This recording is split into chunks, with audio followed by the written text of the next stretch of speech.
everybody, welcome back to Starlost Seas. I'm Cryolane, I'm the DM, and that's the party! Look at them!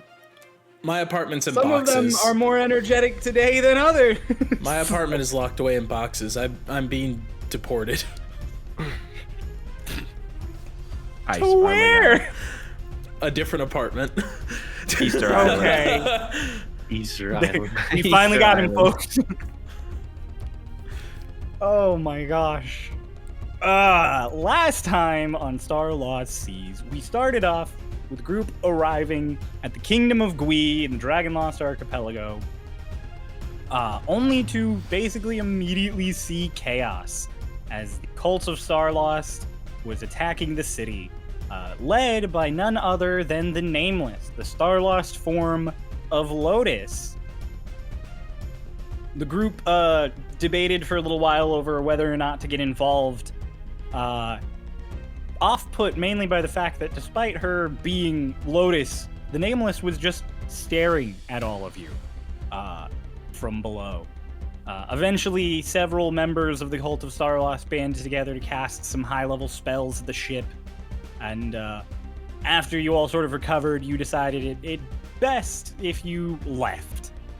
So you rushed away and headed off towards the next biggest tribe in Dragonlost, the tribe of Motolala. And so as you made your way, you all kind of took a moment to breathe after the chaos that you had encountered. And Hickory reached out to Meridian, who was in kind of a mood and was kind of aggressive, and basically told the twins that they are upset that the twins are focused more on fixing themselves and each other than fixing Meridian. Meridian caps it off by mentioning that it does not care about them. Hickory sort of severs the connection in a bit of a shock as the group arrives at Motolala, and rapidly meet the leader of Motolala, Kirillok, who is generally kind of an asshole, which quickly doesn't mesh with Twink generally being kind of an asshole. And after some words were spoken, Kirillok demanded an apology, which Twink refused to give. And it eventually ascended all the way to combat, with you all escaping Kirillok and members of Motolala's guards, and reaching out to Maya to find out where to go again. She told you all to head to a place known as the Heart, and you all had several words with Twink about the situation, as the party kind of split apart to blow off some steam, and Lorelei yelled at Twink and then knocked him out. And he is still unconscious. Dolus briefly saw Kaeli out in the skies of Dragonlost, but believing it to be just sort of a mirage, chose not to interact with it. And you all arrived at the Heart, a sort of lagoon-style lake out here in the center of the ocean, full of glowing, clear water. You encountered a killer whale and a shark, and you just passed a little time waiting for a friend of Maya's who's been sent to collect you. For those of you who were part of the summer solstice, you recognized Coda, the scout of the royal family who arrived to collect you and bring you to the hiding place where Maya and her father are. He gave you a bit of explanation about what the Heart is and the sort of creation myths of Dragonlost, and what's the current situation with elemental planes and portals here in the archipelago. He also revealed that he is the one who finally spotted Raiden, as he has been the primary sort of tracker who's been trying to pin down the bird's surrogate father, knowing he's here in the archipelago. Then you all finally arrive at the cavern that is currently housing members of the Kingdom of Gui. You were all very excited to meet back up with Maya, who ran out to say hello to you on the docks. Lotus flew off to give her a hug, and that's where we ended the last session. So we're going to pick back up right there with Lotus, like, tackle hugging into Maya on the docks. The ship is still pulling in. It's like maybe a good 100 feet out from the dock as it's slowing down and people are getting the various ropes and anchors and everything ready. But Lotus took off, zoomed ahead, and hugged her friend. So yeah, Lotus, Maya's hugging you and being like, hi. It's been so long. Are you okay? It's been so long. You kind of knocked the air out of me just now, but hi. Oh, holy, you are alive. Yes, I am alive. Gives you a pat on the back. You're alive too. Yes. Man, it's been a lot. The one waving is Hush. He's my best friend that I met in Yubua. And then everybody else. You know everybody else. Yeah, I've met everybody else. Except a points at Annie. I don't know that one. That's Annie. Points at the other ones from the Westwood who joined you later. I don't know those ones either. That's Runner, Tassity, Nori. Okay. I talk about everybody else. You talk about everybody. She's just kind of nodding along. She's like, okay. I get it. As you're going through every individual person. Finally, she's like, "Are you okay? She pulls at you to check on you. Are you fine?" Yeah, I mean, it's been wild. We went to Yubla, and then we went to Sracin, and then we went to Altairi, and it's been a lot. Wait, you went back to the Empire? Yeah, there were purple worms in Sracin. They were big. Grabs your face and is just like, why? Hello. Why are you all like this? The ship comes to a rest at the docks, and the ropes are getting tossed as the gangplank gets put out on the docks. She pulls you into another big hug as everybody steps off the ship. And she releases Lotus and bows to all of you, and she's like, "Hello. Hi, Maya. Honored guests, welcome to Murak." Oh, right. It's nice. I'm sure, he reached out to you before, but Hush only speaks with telepathy. Cool. Of course, that's fine. Hi, you're pretty. Oh my god. Hi, thanks. Nice to meet you. I've heard many things. As Twink gets off, she does an even deeper bow. Twink's in the Thank ring. you so much. He's in the ring. Twink's in the ring. Oh, he's in the ring. That's right. He's Twink's in unconscious timeout. in the ring. In that case, she'd probably just be like, "Where's Twink?" I'm not unconscious, but I am sleeping. He's This is in the most Two pedantic. different things, When you say unconscious in D&D, it has a different connotation, okay? I think sleeping counts as the unconscious status in D&D. I'll be honest with you. It does. I'm pretty sure in D&D they are. It's in just the way fact you the described it at the same. beginning. You made it sound like I was still knocked out. I Yeah, woke that's- up I- and then decided to go back to sleep. You are currently unconscious. You are asleep in the ring. If she So- asks where Twink is, he's taking a nap. Oh, okay. Yeah, I mean, heck of a day from what I gathered. What happened in Montolala? Twink. Twink and that guy didn't get along. Oh, More Twink than decided to leave because he didn't like Kiri. Well, I threw Kiri into the water. You what? Yeah. Twink was told to leave. And then Twink was forced to leave. Well, No, they were trying to Twink keep him. was trying to. They were trying to keep him there so they could execute him. So we what? ran, and then Twink they didn't ran wanna- after us. Twink didn't want to say sorry for disrespecting Kiri. So And so then Kiri was like, "Screw you! I'm gonna fight you," because that's Kiri. Yeah. yeah, and then he got on the boat. And then we And then you didn't fight him. You left. Yeah. yeah, no! I mean, I pushed him off the boat. Yeah, Hush pushed him off of the boat, and then we took off. So we kind of fought him. Oh, this is. Oh, I hit him with the giant fist. Like that was definitely a fight thing. Okay, that might be enough. I don't know. Huh?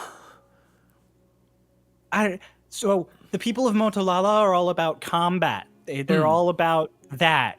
They're Gui and Motolala are like, we're the smart ones and they're the rough ones, and so we call them stupid and they call us weak, and then we kind of just continue living our lives, and so that's why I kind of warned you. I was like, Kiri's a lot. Yeah, if the only thing you can do worse than disrespecting them is then not fighting them after you disrespect them. Because then not only are you a disrespectful jerk, you're also a coward. And you were also running away already from Gui, so they probably also already didn't have the highest opinion of you. Yeah. I'll hit him with another giant fist if I have to. Yeah, you might. He like waves his tiny little fist. You really might. It's okay. I have a frog that can fight him.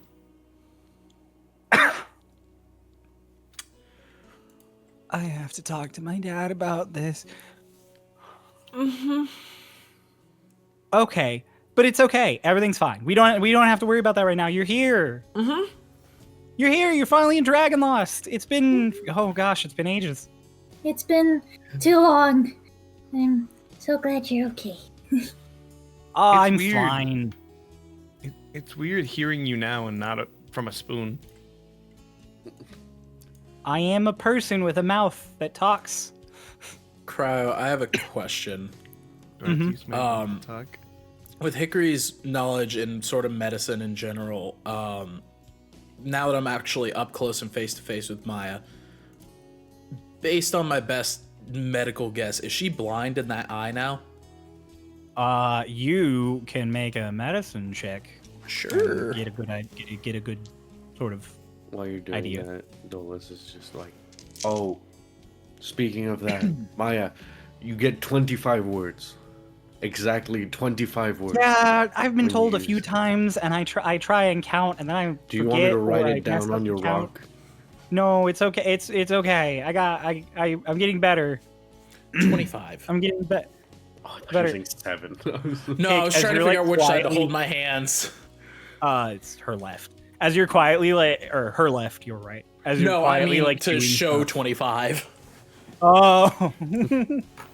As you're trying to like figure out, what'd you roll on that medicine check? 25. Oh, damn. She's probably not completely blind in it, but you can clearly see that the eye was damaged, so her vision is probably not perfect in that eye anymore. Okay. And you get the idea from her talking and just sort of the way she's moving that she is favoring keeping people on like the right side of her faith. Gotcha. I just wanted to check that. I wanted to know. Yeah. So there is, for all of you, to reiterate again, there is like a visible scar that is, her skin is like this really nice sort of ocean blue, and there is this visible like light blue, almost teal scar with little bits of like pink from fresh like flesh scarring right down the center of her left eye.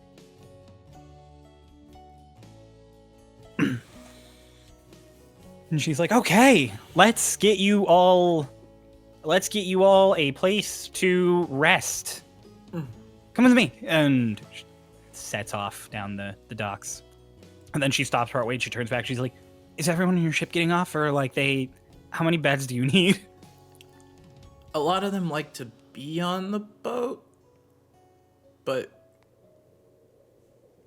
Do you think like a dozen is safe? yeah. How far away are we from the ship? Right now, you're like 20 feet away from it. You're just out on the docks. I like ping over to everybody to Lorelai's like, who's getting off the ship? You just hear Lorelai like shout to the group, "Oh, the shore that's going ashore, you fucking assholes!" I like ping back to Lorelai like, I could have just messaged everybody on the ship. You don't gotta yell. I even have like a chime when I do it. Why are you saying that to me now? You have heard me do it before. Then why didn't you do it now? Cause I was checking with you. I'm not in a good mood, hush! You don't have to yell in my head. Sever. You feel different. No one else gets off the ship. Lorelai's in a bad mood. That sounds like Lorelai. Maya like nods. So just the 6 of us then. Or 7. Okay, come on. Alina. 7. Nope. Twink. And Annie. 8. Yeah, 8. That's 7. Wait. 1, 2, 3, 4, 5, 6. Oh wait, yeah, no, that's 7. Yeah. So Maya heads in, following along these docks. There's lots of various sort of, it's the same kind of buildings and architecture as you would see in Gui, where it's like there's lots of bamboo structures and wooden paths and various like buildings on stilts over the water and some buildings that are built into the cavern side. It's just all now here in the shade of this sort of cavern that you're in. So Maya, as she goes past people, is basically just saying hello to everyone, bows to a few people. Like at one point, like someone gives her like a basket of fruits and she like thanks them and takes it really kindly. Every that person person too. is saying something to her, basically. Okay, so this place is populated. This place is populated. This place is not populated like the way a city is. Mhm. Like you're not seeing thousands of people walking around, but it's not like it's a ghost town. Like there are people moving around and going around. Cool. You see guards and people existing and stuff. So it is a populated space. She takes you up a few like flights of stairs on a bamboo ladder. And nestled away in the back of this cave, there is like one particularly big hut isn't the right word, because it is just large enough that it is basically a house, but it is the same bamboo and palm frond like structuring and everything. And there's a few smaller ones next to it. And she's like, all right. And she gestures at the smaller ones. These are where you'll all be staying. Each one of them has 2 beds, so figure that out however you feel best. My father and me are in here. She gestures at the big house hut. If you need anything, the guard is at your disposal. Just let them know, and they will either get me so I can help you, or they'll help you themselves. It'll be fine. I will say real quick. Twink. As they're moving around and everything, the sound of walking on the wood and people talking and everything, in the ring, you are sort of like jogged from sleep by the sounds of like outside the ring. There is clearly stuff going on. Okay. I'm going back to sleep. Okay, you go back to sleep. That's fine. He ain't having it. Yeah. That's Well, fine. you gotta remember, I lived in an artificer guild. There was working going on all the time. I'm used to the noise. I can go back to sleep. Yep. All right, you fall back asleep, and you wake up. You do the Lemmy face real quick, and then you fall back asleep.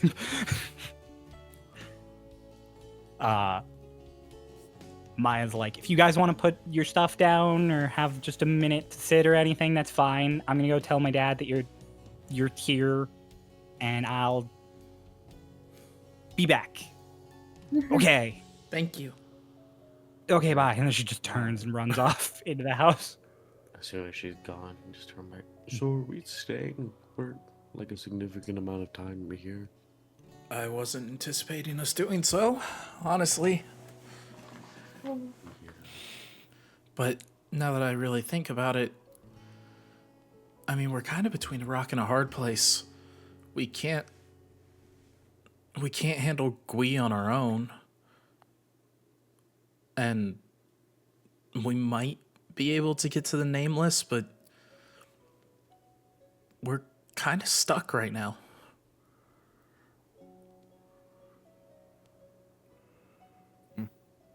Maybe we try to find Raiden and talk to him? What are the odds that he's just with the rest of that group?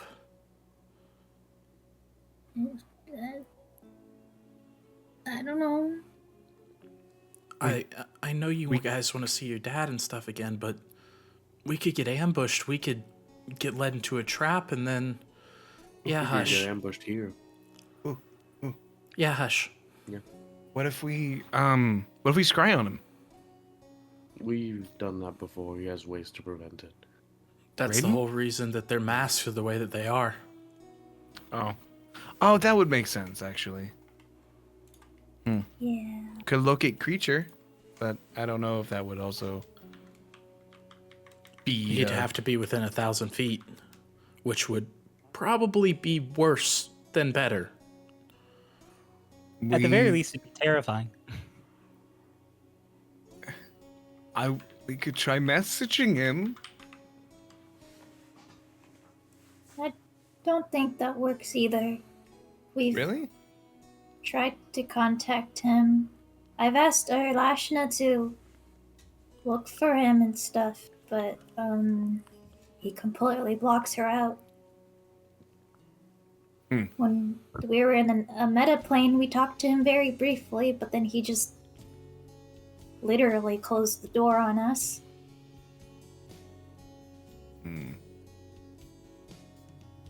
Locate object.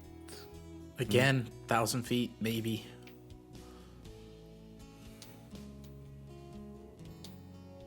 But why don't we I don't know, maybe do a little bit of like recon, see if we can talk around, see if anybody's seen him. We can also see if Maya has any plans. And if and we can also send Aldrich. Never mind. Yep. We could send Gobi. That's not a Oh. good idea. Does Quasi have wings, Annie? He can. It's perfect. He's getting too good at it. That was really perfect. Thank you. He's like Pulso's here with us. You're just missing. Sometimes You're he missing. can still hear his voice. You missed one thing though, Cryo. One thing. What? He can. He can. Yeah, you There it is. had to ponder it for about 3 seconds. You can. No, it's the palm out. Cryo's actually got it right. Yeah. Doing the palm out when he says it. You can. Yeah, Maybe yeah, there it is. Quasi- Sorry to all Moving of our on. audio listeners who All only of our, get that all half of the that pulse joke. mimicry that's happening. Maybe Quasi can do a little bit of recon around. I could try and swap with Doc. Worst case scenario. But maybe we also have Quasi, who can also be invisible. Yeah, and also we should, because you have a potion thingy that swaps you two, right? Maybe we should save that for when it's like really dire. What Yeah, if we also just knocked bought you more out? charges? I don't want to do that, Hush. That What did you hurts. say, Hush? Just so we could knock her out. No. Also, we don't know if when you switch, you become a Hick Doc. Doc Hick. So. Dickery. Dickery. Nope. Don't like it. Don't like that at all. So, we. There's a lot of things that could go wrong. For now, we should at least wait to see what King Tel'Asir has to say. Maybe he's got some plan that he's gearing up to do, and we can help out with that instead of trying to be 7 people trying to fight an entire takeover of a city and a Starlost and potentially your dad. Yeah. Now where's Maya? And She's we over wait for Maya. No, she's not. Are you guys Hi, gonna Maya. get yourself settled in your huts at all, or? Oh yeah, they're huts. Yeah. Oh, I forgot to mention. I think I would have left Astral Calamity with Eggold. Okay. He just has it like slung over his back. The Yeah. next forebearer. I love the thought of Eggold just chilling, and all of a sudden Astral Calamity vanishes, and he's like, "Oh shit, it's going down! Yeah, It's going down somewhere." God damn it! Suddenly, Eggold becomes like, like he's from Brooklyn. He's just like, god damn it! What the fuck? Ah, shit, dude. How built are these tents? Like, are there doors? Or are they? Well, yeah. huts. So they are like permanent, Alright. semi-permanent structures. So they're I see. wood and bamboo and palm fronds, and as you enter, like the floor is just like hard packed dirt with like grass woven mats on it. But like this has clearly been here for a while, and is not like just a tent. Like it is to be lived in and only moved if necessary. So the big bad wolf can't blow it down. That's what I'm hearing. Yeah. There are like window shutters. There's one big nightstand and then a full bed and another full bed. Okay. Like it's pretty livable. And as you enter, it's also the climate in here is pretty nice. Like it's airy enough that you don't feel gross in here, but it also feels like closed off and like you wouldn't get the wind chill at night. I see. Are Okay. we like waiting on more important stuff? Or do we have a moment to like relax? You have a moment to relax and We're breathe. waiting. How Maya. long is a moment? Who are you asking? The DM or the group? Yeah. To everybody. Okay, on the table or above the table? Oh, to the characters on the Okay. table. Oh. There we go. I mean, Hush is like, it was like a moment. Like, I don't imagine too long. I think Maya's just going to get her father and then coming here. Can I run into the water really fast? We were just at the water. Yeah. Yeah, go for it. Yeah. Hush does like a little okay, and he does like a hop and he clicks his feet together. I'm gonna activate the boots of speed. Oh my gosh. I'll So let Hush, you know if if you want to anything get down to the important water, even without the speed, like it is like maybe 3 minutes max to get to water. If you want to get back to the ship, it's like 5. It's not far. That's if you're not running. That's if you're just walking full speed.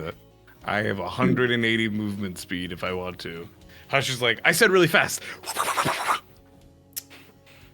Oh, there's the Like the boots. road runner, fucking meep meep, gone. And he runs off. Then there are 5 of you and an unconscious twink in a ring just at these huts. And Alina's like, I'm gonna put my bag down, just walks into one of the huts. Okay. I'll follow her into a hut. While we are getting settled and waiting for Maya, we're like in the hut. I'm like, oh, Alina, can I show you something? Sure. So, I picked something up on Quintania, and I pull out one of the keys that I bought. It's like, I believe I mentioned this Yeah. prior, but so I haven't gone too much into the specifics of what's in this room of things, and I go to the door of the hut, stick the key in, turn it, and then open the door, and it's the inside of a jar. What? She walks in. It's just I think we're in a shop in a much larger universe. Boom, boom, boom, on like the side of the glass. But okay, What? that's not what's important. Important things. Firstly, there's a lot of gold in this chest. And gems. Oh my god. Closes it. And then there's this shield. I don't really know what to do with it. I just toss it off to the side. And then and then this. I feel like you might find this exciting. And I open up the chest and pull back the like covers and show her the bottle of sovereign glue. She looks at it for a second, like, what is? She spins it so she can see the whole label, and she just goes,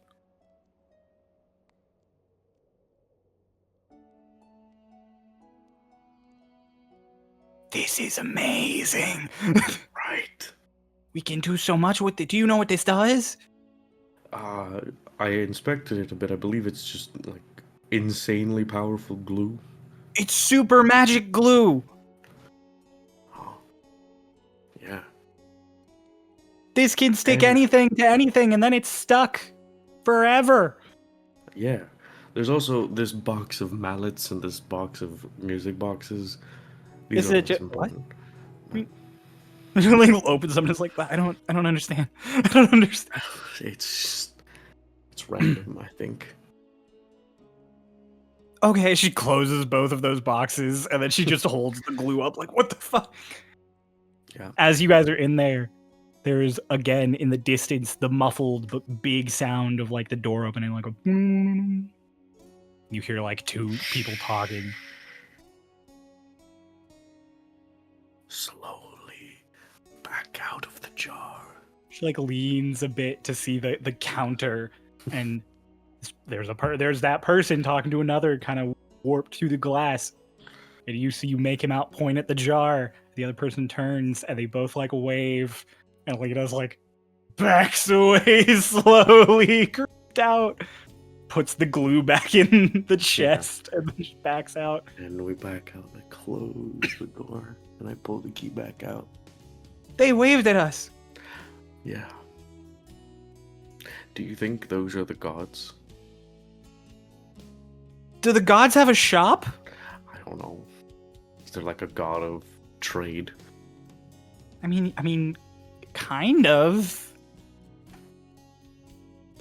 I got it. I pull out the tome, the book of the Pantheon. You could have looked to see if any of them mentioned the gods having a jar. No, I'm gonna see if there's like a god of commerce or like a god of trade. There is. Give me 1 second. I gotta remember which one it is. Oh, how could I forget? It's Semcetus. How could you forget? Semcetus, the god of luck and riches and deals. It could be Semcetus' shop. And he has a jar full of little Things. stuff. And little people.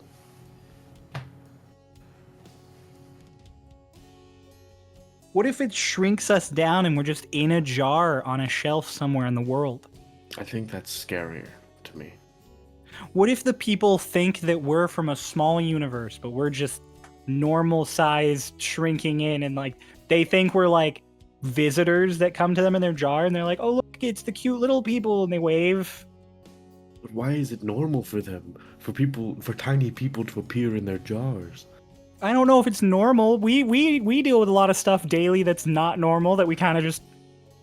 I mean, but they've always been, from what every time I've been in there, they've been like happy to see me and wave. I don't know. I feel threatened. I don't know either. Anyways, I just wanted to share that with you. I feel like you might find it interesting. It's very interesting. I'm gonna have so many notes. Okay. Okay, thank you. Meanwhile, Hush, you run down to the water, and like you DM'd me, you quickly start going fishing. Using your magic to attack fish and then retrieve them. Also with my magic. with your very high rolls, you managed to gather enough fish for everybody. Let's go! He would like pull them. They would slowly like pull out of the water and just like sit on the beach next to him as he's just like Hush is just like sitting on the beach, like using his new weird eyes and just like there.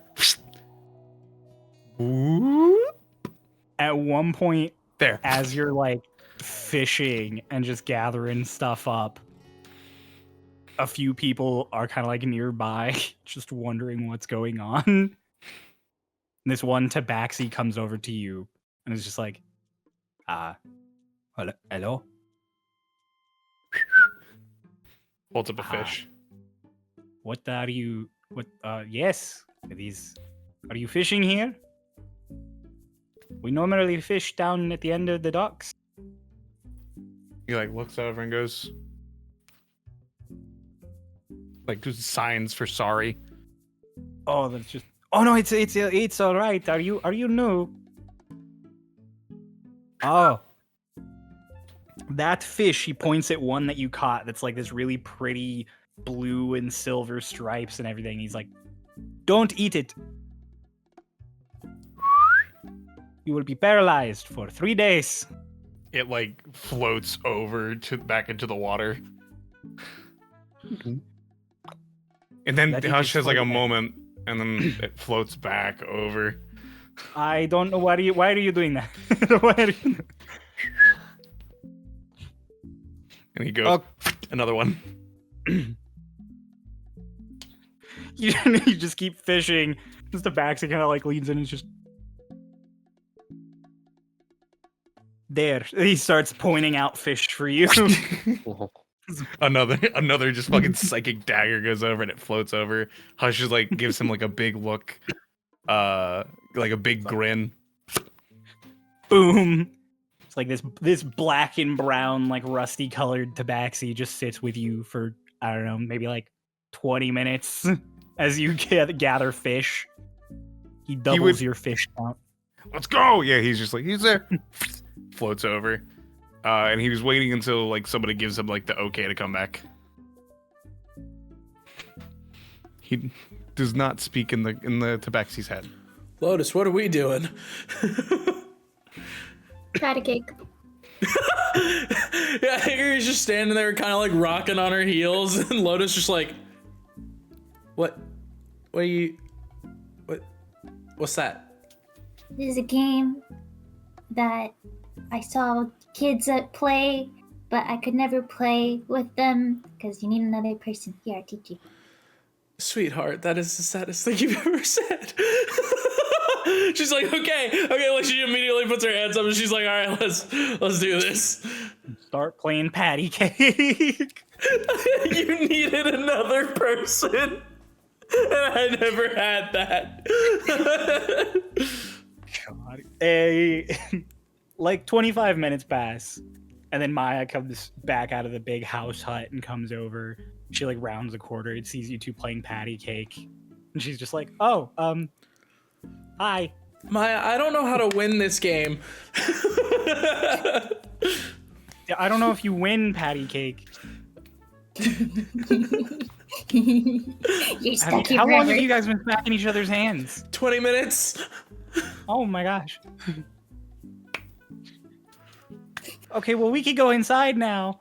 Okay, Oh, okay. Lotus, you win. Okay. Hi. Yeah. Come back. Oh, I've gathered a good sum at this point. Can you come to the beach really fast? He like says to Lotus, "Can you run to the beach really fast?" Okay. Hickory. Hmm. Hush needs me for a moment, so I will be back. I will escort Okay. him back. Okay. Maya, can I fly here? Will that be weird? Some people might be a little freaked out to see an Aarakocra flying around, considering Yeah, how got that's it. been. Yep. Okay, I'll run. Okay. Sorry. It's okay, I get it. He runs off. We'll walk off.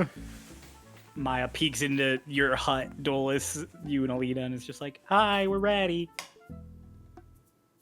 Just like peeks through the window.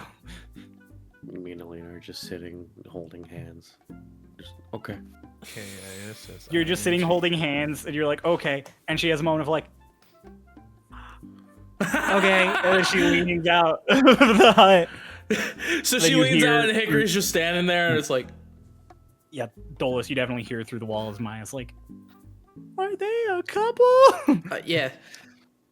Yeah. Oh my God! You wouldn't know that. Yeah. Oh my God. I wasn't there. I wasn't there, Hickory. She's like, What was "Ah, it?" shit." Hey, yeah, okay. There's a lot of things that have happened. Did you know Archibald's back? Yeah, I got told that. Okay.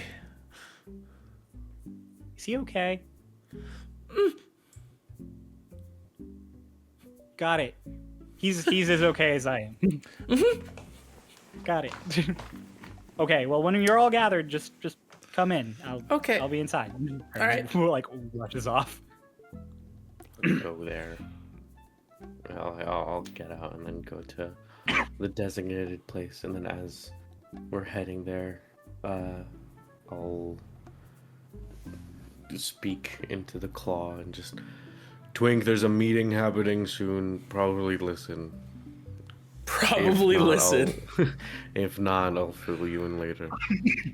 Why are you speaking to your finger? Everybody knows why I'm speaking to my friend.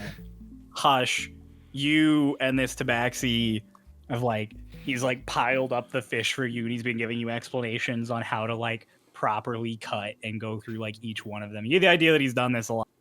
Mhm. He's absorbing all the information on how to prep them. And Lotus, you come down and it's just Hush and this tabaxi going over 3 separate piles of fish, one of which is smaller and is just 2 silver and blue fish. And he's like, remember, no. Oh, hi, Lotus. Hi. He doesn't know I can talk in head. Okay. Hello, is this your friend? Yeah. Oh, wonderful. He is a good fisherman. He looks back. He looks back at the back scene. He's like, because he's understood sign language. So he's like, what's your name? What's your name?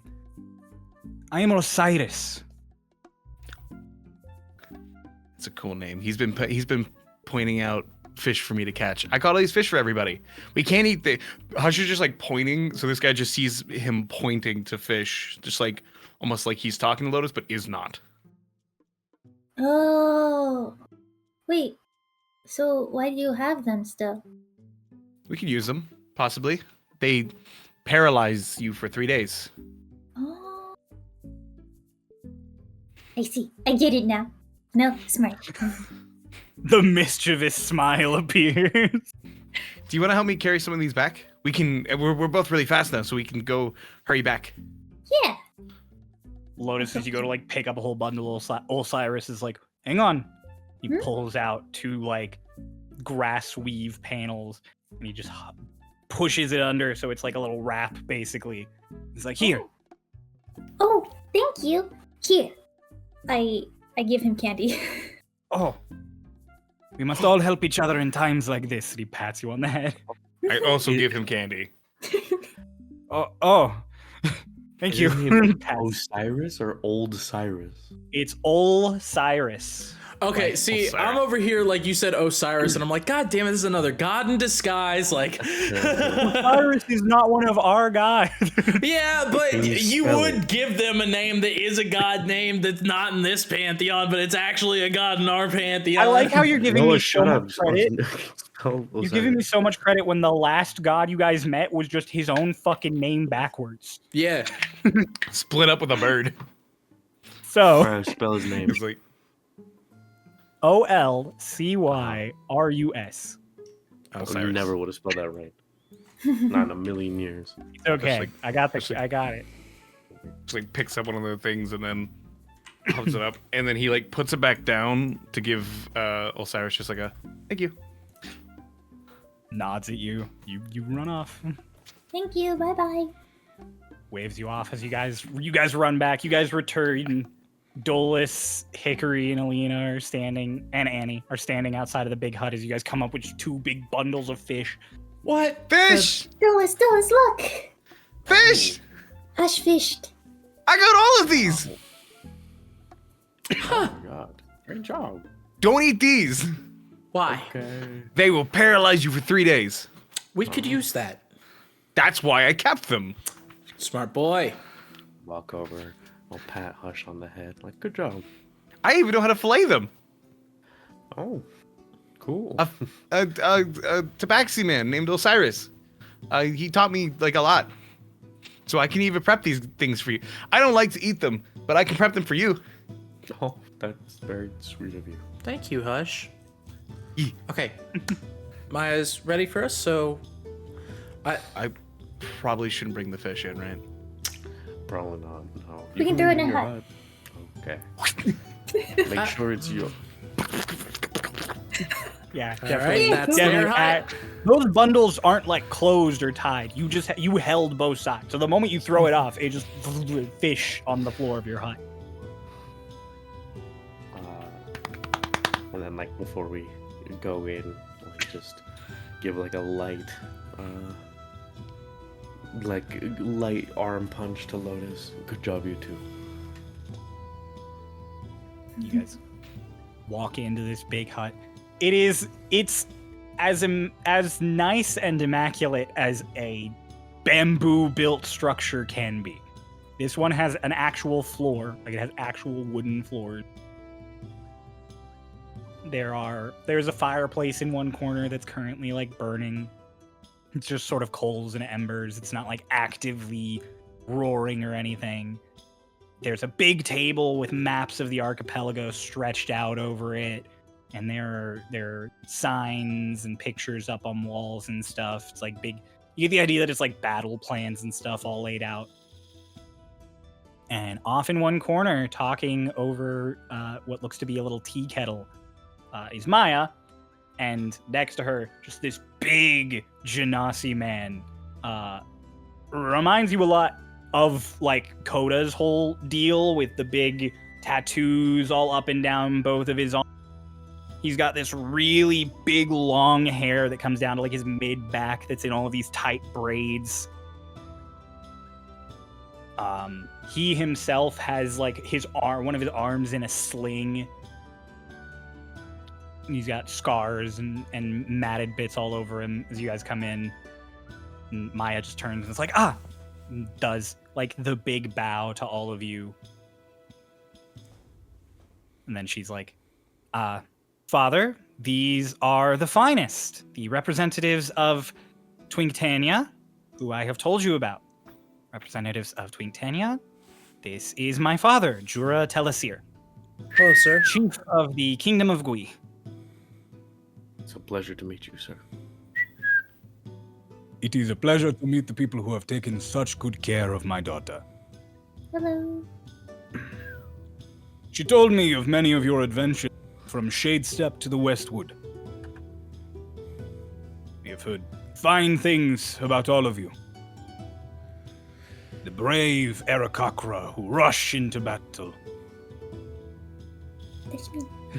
And then just That is you. the wise elf who always makes things better pats a hand on Annie's shoulder. And Maya's like, no, that was a different elf. And then he's like, oh, my apologies. That's Annie, though. The two twins tussling with time itself. Dang, Maya, you make us He's not sound telling way me cool. about you. like, to hush. What do you say? He's like, she has not told me about you. As it gestures at Hush. This is Hush. He speaks telepathically. Is that okay? Yes, it's fine. Hi, I'm good at fishing. The fisherman. The fish. The vegetarian. And where is the leader of your band? The gnome. He's hurt and resting right now. Ah. I'm sorry you were caught up in the assault on the city. We were not. Thanks to your We message, we were able to send more forces. Hopefully all is well. we were caught up in the assault of the city. They dropped like a whole waterfall on us. You fell off the boat. I don't respond.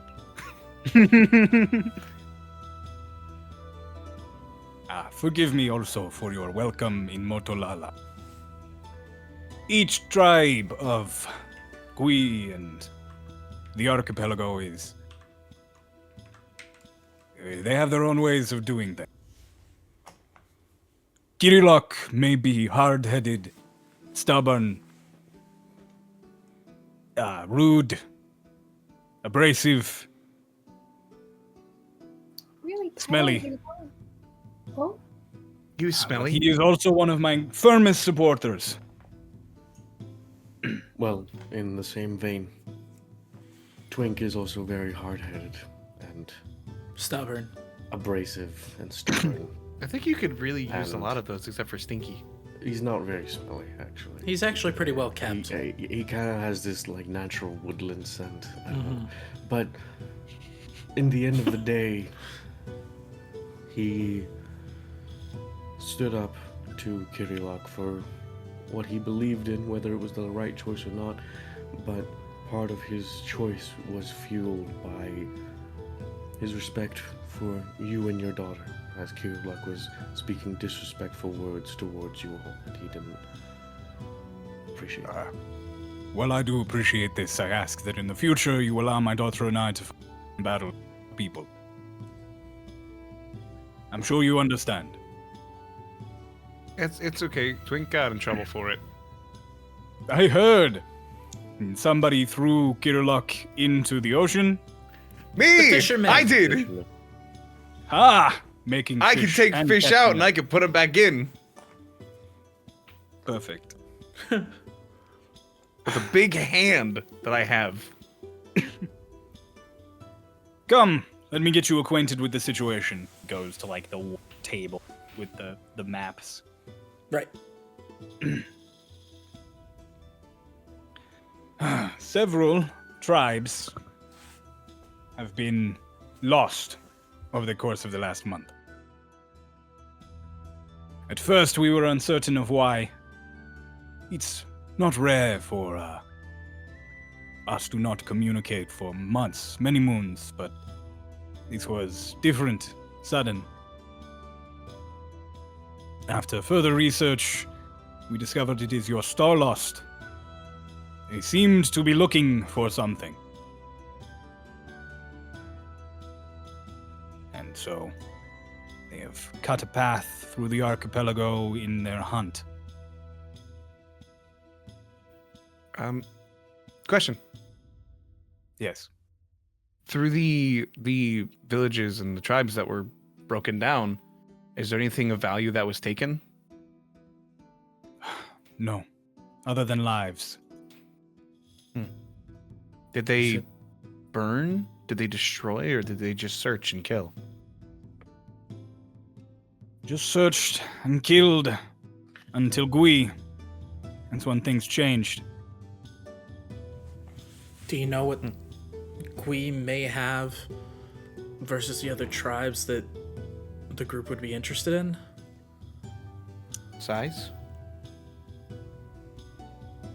My daughter, he puts a hand on Maya's shoulder, has assured me that you are all trustworthy.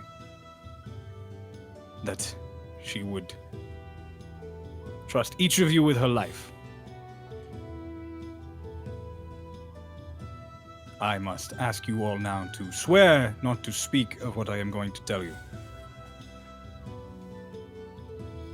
I can't I talk. ask you to not inform anyone of what I am going to tell you. It was more like a lips are Well. sealed, but yeah. There's... Sorry, Twink. And I turn my hand over and I, punch my palm. It's like I'm, hitting them. And then in the last hit, Twink just falls Trying to out get the onto floor. marinara out of the jar. You immediately are awoken as the falling sensation gets you, and like that it triggers the natural response of ah as you boom, onto the floor. It's not painful. You fell like 3 feet, but you're just like boom, ah. It's like Good a morning, mile for him. Twink. Sorry, Oh. Twink. I didn't know if you were listening, but you need to make an oath. I'll try and put you back after you've sworn. I swear. It is custom in Dragonlost to swear upon something you find dear to you. I swear on myself. That works. I like take Twink's hand that he's holding up and try and put him back. Oh, it's okay. I'll stay. Are Do you? we I'll all have to- stay. do It's we all too have to late swear on now. something? Okay. All of you should be willing to swear on something. I swear on Lotus.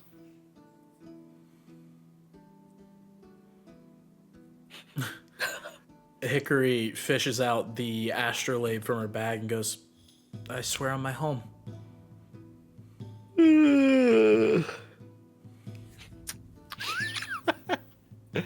Shut up, Twink. What does Annie swear on? I had to. Her ring. Her husband. So I was like, she's I literally swear married. on my husband. I There knew it it. is. Yeah. Yeah. I knew it.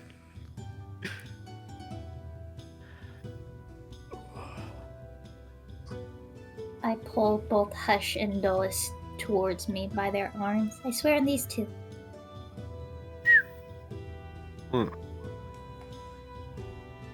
We all look at Alina. Pulls out her spell book and just, I swear on all that I know. Oh, that's a good one. I swear on this world.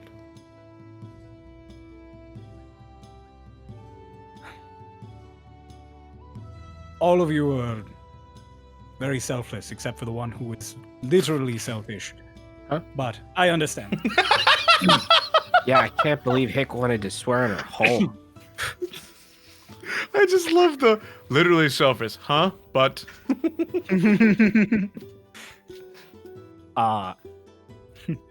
Jura leans over the table and he's like, Long ago, a chieftain of the Federation found a gateway to the elemental planes. A doorway that could lead you anywhere you want.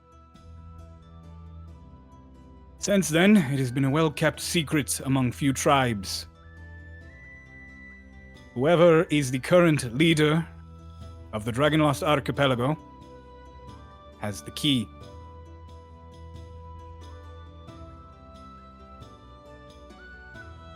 Do you have the key? Aye. That's gotta be a big key.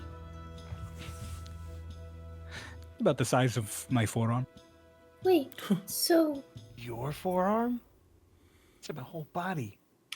maybe do we still have that piece of paper from Gillian about all those letters and stuff? Is for Martin's hit list? Yeah. I mean, I've always wondered why your name was on the list. It would seem they want me done.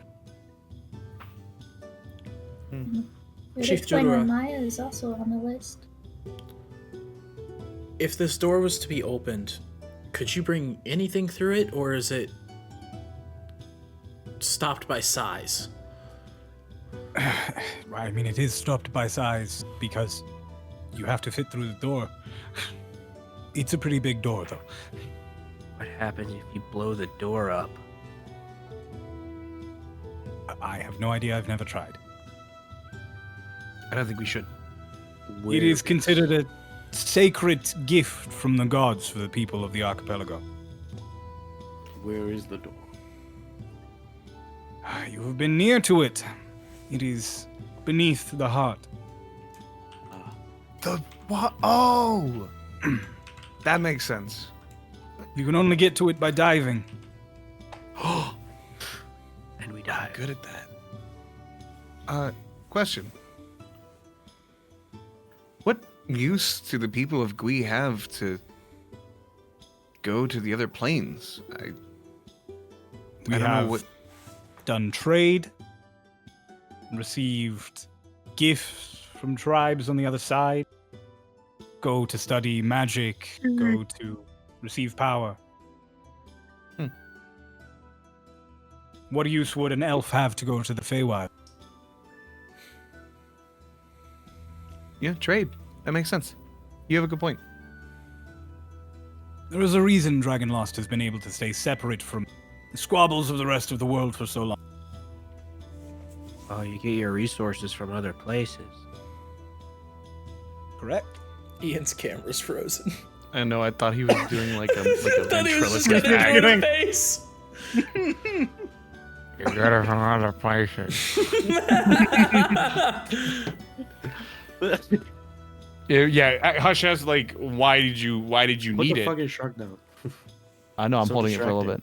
The continuity. But yeah, and then it was talked about how it's only beneath the heart. Twink was like, "Can we blow it up?" But it was like, "No." And then we traded Oh, he with did? places. Yeah, and that's where we're at. So, my guess is your Starlost want to use the door, from what Maya has told me, to damage the planes in some way. First, they want to go to the elemental plane of air. Ah. Yeah. I take it, since you are Aarakocra, that there is some personal connection. Yes. Very much so. See, that's what's strange, is because I thought that they had already been there. Yeah. Maybe they just didn't finish what they started. But why did they leave? They may have had another portal that they could use that no longer works. True. Maybe in their hubris to break the planes in other places, shot themselves in the foot here. I see. Let's not forget that, according to you guys and what you learned way back when, another piece of our dear friend Martin is in the astral plane, and breaking open the door seems like a pretty good way to get it back.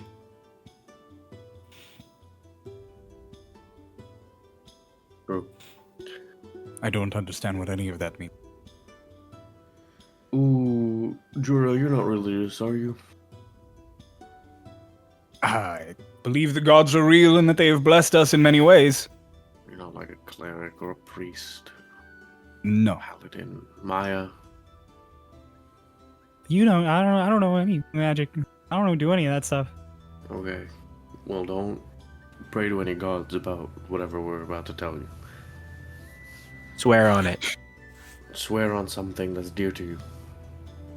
Gotta Swear do on it. my people. I swear on my freedom. So, and then we explain. You get the whole Vecnost. rundown. Yeah. You get through to the now end. he's inside of Matthias, parading his body around. No, Matthias was so nice. Yeah. So we have to be on the lookout for the king of Yubawa and your dad now? Yeah. But it'll be less on keeping a lookout for the king of Yubua, because I think he can just teleport wherever he wants. So. But I mean, still be on the lookout. Regardless, Vecnost is fragmented, and according to information that has been given to us, another piece of him exists in the astral plane, and allowing those borders between the planes to break down would only allow him to unite and get stronger. Is this K or Dolus? Is this okay? Okay. Real quick, can I, while we're telling that, like explaining it, make sure, like look around, like check underneath like the door and like seeing if there's any shadows, like see if there's anyone like spying in on us, like physically. Make a perception check. Cool. Nope. Nope. I don't got a What'd you roll? 8 total. Well, Yeah, nothing's going on to your knowledge. Yeah. I Not keep only that, but doing it. everybody notices you doing it too. That's how I- bad that roll was. I'm like in the middle of my sentence. I just. All right. all right. No one's behind me. My knowledge, Announcing that you're checking. I hope no one's on the other side of this door. Gee, I hope no one's listening through the window. Just the nameless, like, Hi. Ah, Like shit. a And then they fly away. It makes a pigeon squeak and then just Why is that? Why does that sound like an amazing animation? that? I gotta get the fuck out of here. Anyway. To my knowledge, the door only leads to the 4 elemental planes. Can't take you anywhere else, but if they just need to break the planes, then it is the perfect thing for them. Right. Its location is a secret to all but the chieftains. Key is safe under my watch.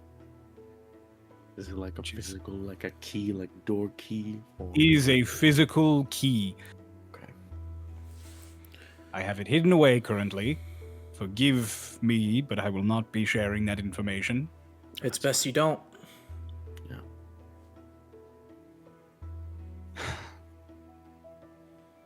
I assume their earlier assaults were on smaller tribes to try and get the chieftains to tell them the location of the door. And then once they found the door, they just needed the key. Right. Which means the people of Gui are all that stands between them and their goal. We saw Gui when we first arrived. And the amount of people that they've mobilized, it's too much for us at the very least. I understand. It is not my place to ask you to fight our battles, anyways. They have attacked in waves. We have a few days to rest and recuperate, and then they return.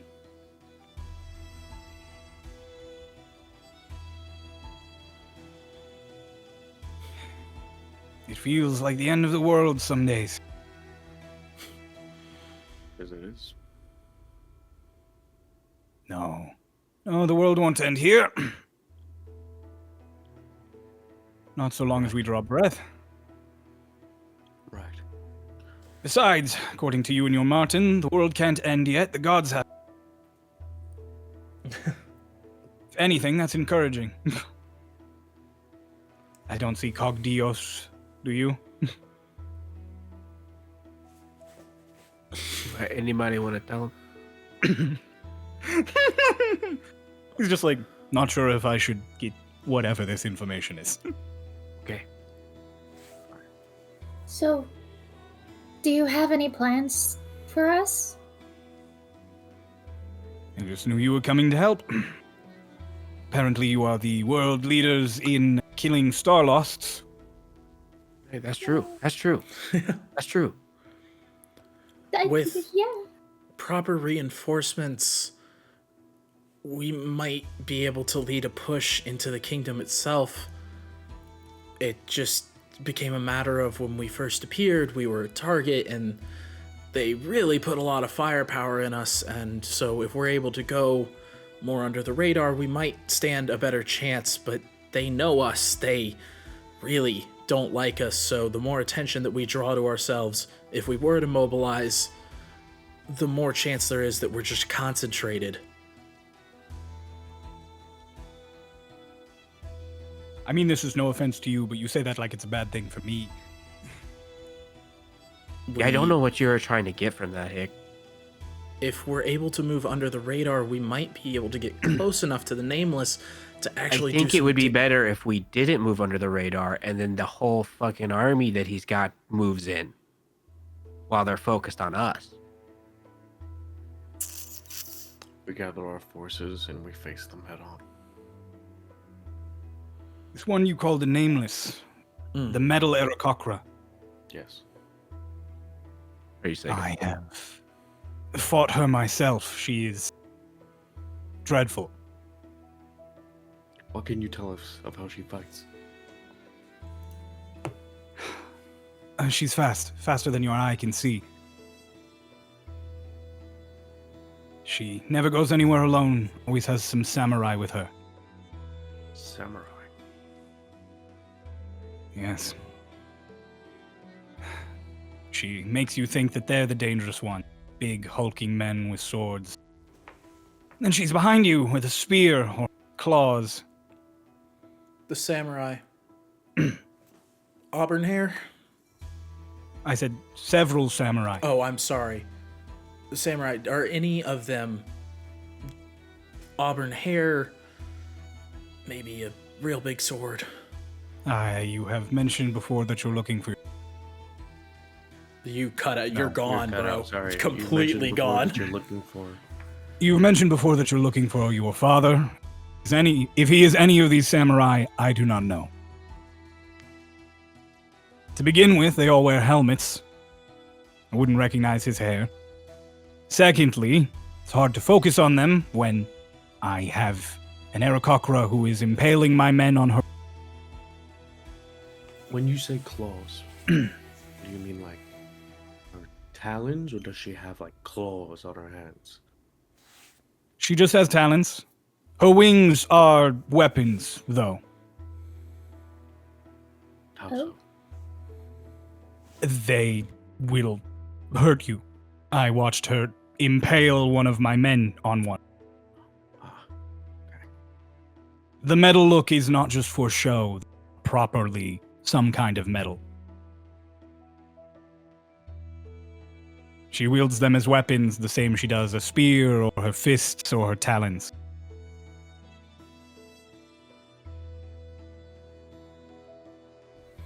Scary. Quite. She is the one who he gestures to his arm and pulls the thing down a little. It's just mangled. Oh,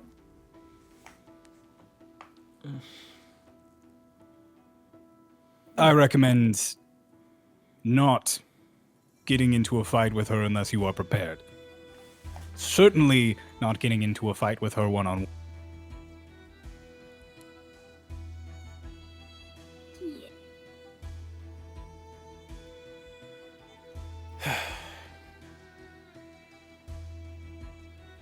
As far as your father goes, I have not seen him in combat. He is around leading scout parties. He's been sighted with the Metal Aarakocra a few times, but I have not seen him fight. If I have, he's been in so much armor I couldn't recognize him. Mm.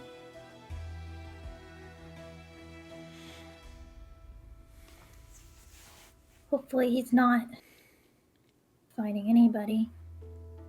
I'm sorry about your arm. I feel like, given that the Starlosts are kind of also... It's complicated. I'm sorry. It is not your doing.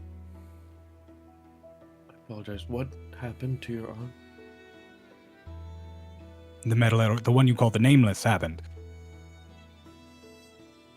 Like, is it broken?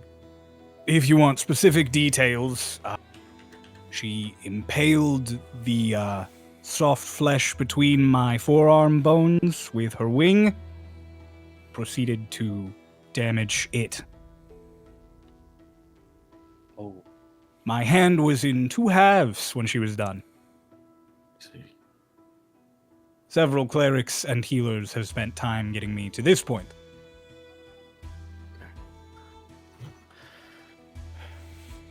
Has she wielded magic at all?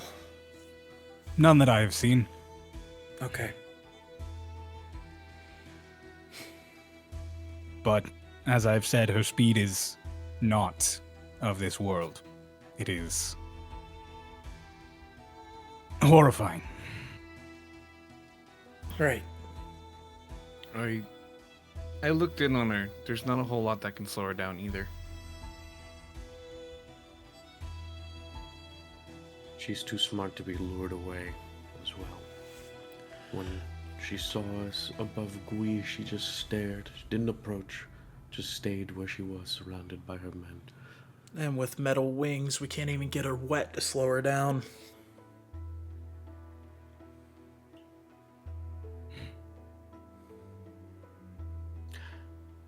We could heat the metal. Potentially. If there was a way to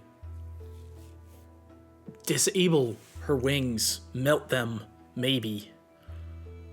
Annie, Alina, do either of you have access to heating metal? I could. Okay. Great.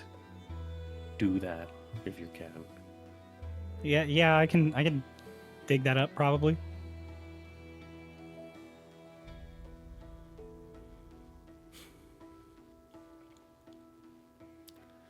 So, what exactly is our game plan? Like, are we going somewhere? Are we... I have to know the state of Gui first. After you arrived, I sent scouts. They should come back either late tonight or in the morning. Then we can plan on if we're going to try and follow them to their camp or wait for them to come or Okay. lure them somewhere. For today, there's not much else to be done. Also, my forces are slim to ask for more aid from other tribes if we want a proper assault. You've got a whole tribe of warriors who seem ready to fight.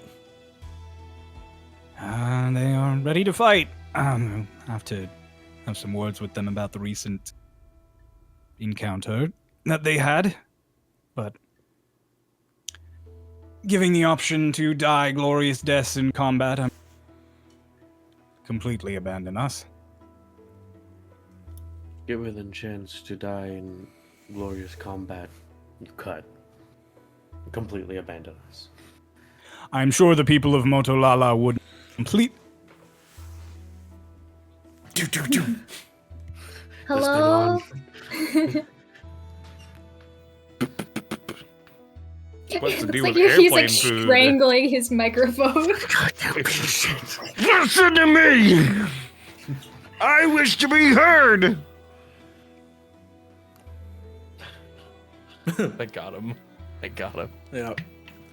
It's okay. Next year, all sessions will be recorded in person. I'm lying, but guess what? This isn't going to be in the episode It's anyway. the first session of 2024 for us. Shut up. Hello. Don't date the episode. Why not? Who cares? Oh, We've dated the episode so many other times in other ways. I know. It's just funny to say that. So, how do I sound? Good. Good. Okay, given the chance to die in glorious combat, I'm sure the people of Motolala would not completely abandon us. True. But would they be willing to help us or to, like, because we, We've dealt with a lot of coups lately. Giralok is many things, but a backstabber is not one of them. Front stabber, yes, not a backstabber. Respectful. If he wanted to be king, he could have challenged me towards ritual combat for the role any time over the last few months, and I would have had to say yes. In my state, I would have certainly lost. But okay. there's no honor in it for him, so he does not care. So he's not just gonna, when we're like, hey, can you help us with this thing? He's not just gonna be like, we kill you. Well, he may want to still fight you. Like, looks at Twink. I'm okay with that. I'll fight him. That He'll would fight probably him. make things easier. I would have If- fought him if he said he wanted to fight, but he said he was gonna execute me. It's true. Yeah. And he'll probably just say he wants to kill you, but it just means he wants to fight you. No, he used the word execute. He I'm said gonna that have you executed. I'm saying for the future, so you know next time he probably won't say I'm going to fight you. He'll probably say I'm going to kill that one, and it means he wants to fight. That's fine. As long as you don't back down, he won't kill you in the end. The problem was that he said execute. Oh my God, If Twink. it was just gonna be a fight, I'd have fought him. No, this is I'm on Twink's side here. He said men take him, you will No, be I mean executed. now, like yeah, like it makes sense He means now, the future. and it didn't Yeah. back then. Like I understand. I wasn't just gonna kill him, so I left. Yeah. After I pulled him off you. Okay. Okay, so at least Regardless, we have them. Sort of. for the rest of this evening, you are free to rest and enjoy Murak. It's not the finest of our accommodations, but it is the finest we can accommodate you now. For the finest. Stop it. The finest. We can accommodate you now. Can we go swing? Thank you. Oh. You can just ask your question. You don't need to do that. The one guy was talking about that there's been some crazy monsters that you guys have been dealing with. With the plains shuddering as they are, yes, many strange beasts have been released. Do you deal with that often? Like, is there a possibility that will happen while we're here? They do not usually come to Murak. They are out among the archipelago. When you are out Where? traveling over the waters, there is a risk, so be wary. Of what? All sorts of things. Elementals, griffins, aberrations, I thought you meant there was like one big thing out there. Okay. not to our knowledge. Several big things. Okay. Here. Why don't they come here? We are tucked away, hidden away. Unless you approach the cavern directly on from the front, there's no way you would see it. Well, let's hope that the large balloon with the ship attached to it in the sky, flying in this direction but at rapid speeds, didn't attract anything. Well, luckily, according to Coda, you sailed the last bit of the way here the way any other ship would, so unless you were being actively tracked, you should be fine. We have Explosion. We've scouts- been actively tracked. We have scouts on islands nearby, keeping an eye out, so Okay. no great force could approach us without us knowing if it's coming. If So, oh god. while we're here, if you would like, I can help you out with any monsters that you've identified. Give you their weaknesses, ways to fight them, just in case. Could be good information for local tribes. That would be most gracious. The head of my huntsman parties and scout would be Coda. You've met him. Oh, I like Coda. He is my most reliable tracker. I can tell him everything. Perfect. After this, then, please go and do such. As for the rest of you, anyway, that you want to pitch in around the encampment would be appreciated, but if you'd rather just relax in this calm before the storm, I would understand. You've been gracious enough to give us shelter. The least we can do is try and help out a little bit. Of course. There is no shortage of people who need things around the cavern, so pick a house, pick a person, pick a stranger, and do something nice for them. Gotcha. Should I, like disguise myself? Why would you do that? Because I guess the metal wings sets it apart, but, like, I look like Nameless. Well, your Nameless is almost always wearing a mask, so Oh, few have seen okay. her face. You also don't have metal wings. Yeah, And okay. Aarakocra are not rare in the archipelago. They are uncommon, but it's not like you're the first one we've ever seen. Oh, I didn't know that. We are connected very closely to the planes. Some of us have even been to Aarakocra tribes in the elemental plane of air. Oh, that's cool. I sense complicated feelings that I will not dig into. For the time being, no disguises are required. You are free to be yourselves here, as long as you don't go causing problems. No problems. Don't worry, none of my people are like Gearlock. Okay. Okay. All right, well, I'm going to get back to resting. My tea should be done by now. I'm supposed to drink several cups of it a day. Back. Just sits in his like corner next to the kettle and pours himself a cup of tea. As Maya's like, okay, what do you guys want to do? What do you want? Well, you have to go talk to Coda. Points at Hush. Yeah, I need to go grab a fish first.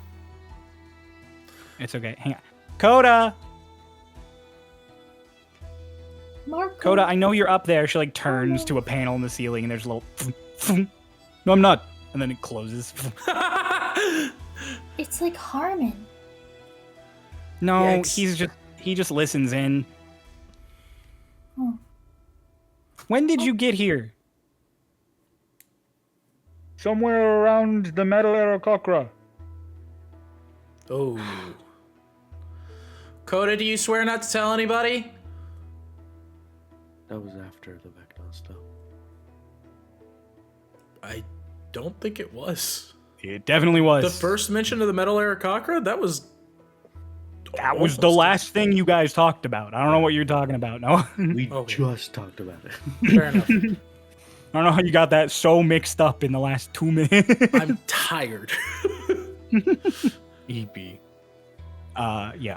So, Just like cues up to Coda, like, I have so much stuff to tell you. Because he knows where Coda is. fair enough. Meet me outside, little brother. Can I bring a fish and you could teach me how to extract the poison from it? Absolutely. Poison. What? Okay, I'll be right back. Hush just runs And out. there he goes. You guys through a window, you see Coda just like down from the upper level and then just walk off. Go grab I go grab the fish that can paralyze you. Maya turns to the rest of you and is like, what do the rest of you want to do?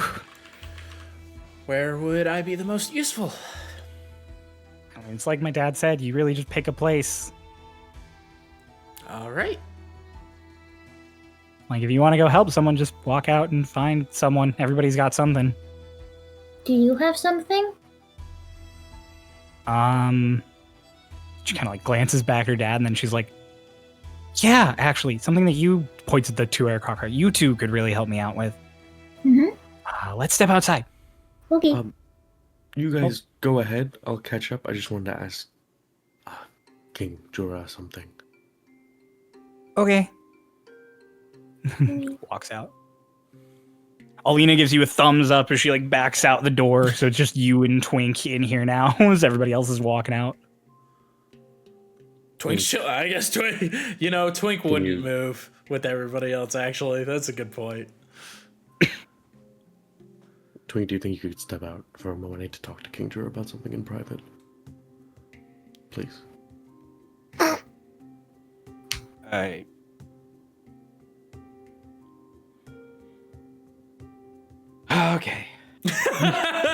Twink rolls over and stands up and then walks out because he was just laying there the whole time. At no point did Ian say Twink got up. That's Twink was a good just point. laying on the That's a floor good that point. entire time. So yeah, he just walks out. You are alone with King Jura. King, if I may ask a question regarding your interactions with Aarakocran tribes. Mm-hmm. Do you know of the Aarakocra named Nyx?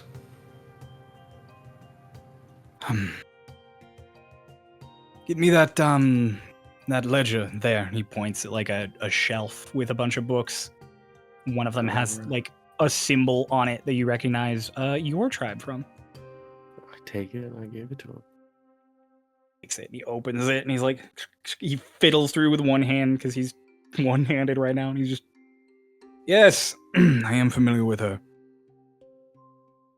Something of a rude customer.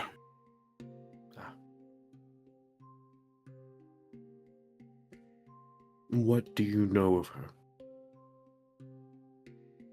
Currently, she is the leader of this tribe of Aarakocra. I've had dealings with her some point in the past. She's here in this ledger, but nothing personal written down, so other than expect bitter words. Do you know... Did you see her having any interpersonal relationships with any peoples of your tribes or any peoples that she interacted with? She did. It was not known to me. When I trade with these other planes, whenever any of these tribes do, it is usually a strictly business matter. We are not on another plane for more than a few hours before we return. Right. And so you all would always go there to them to trade. Correct.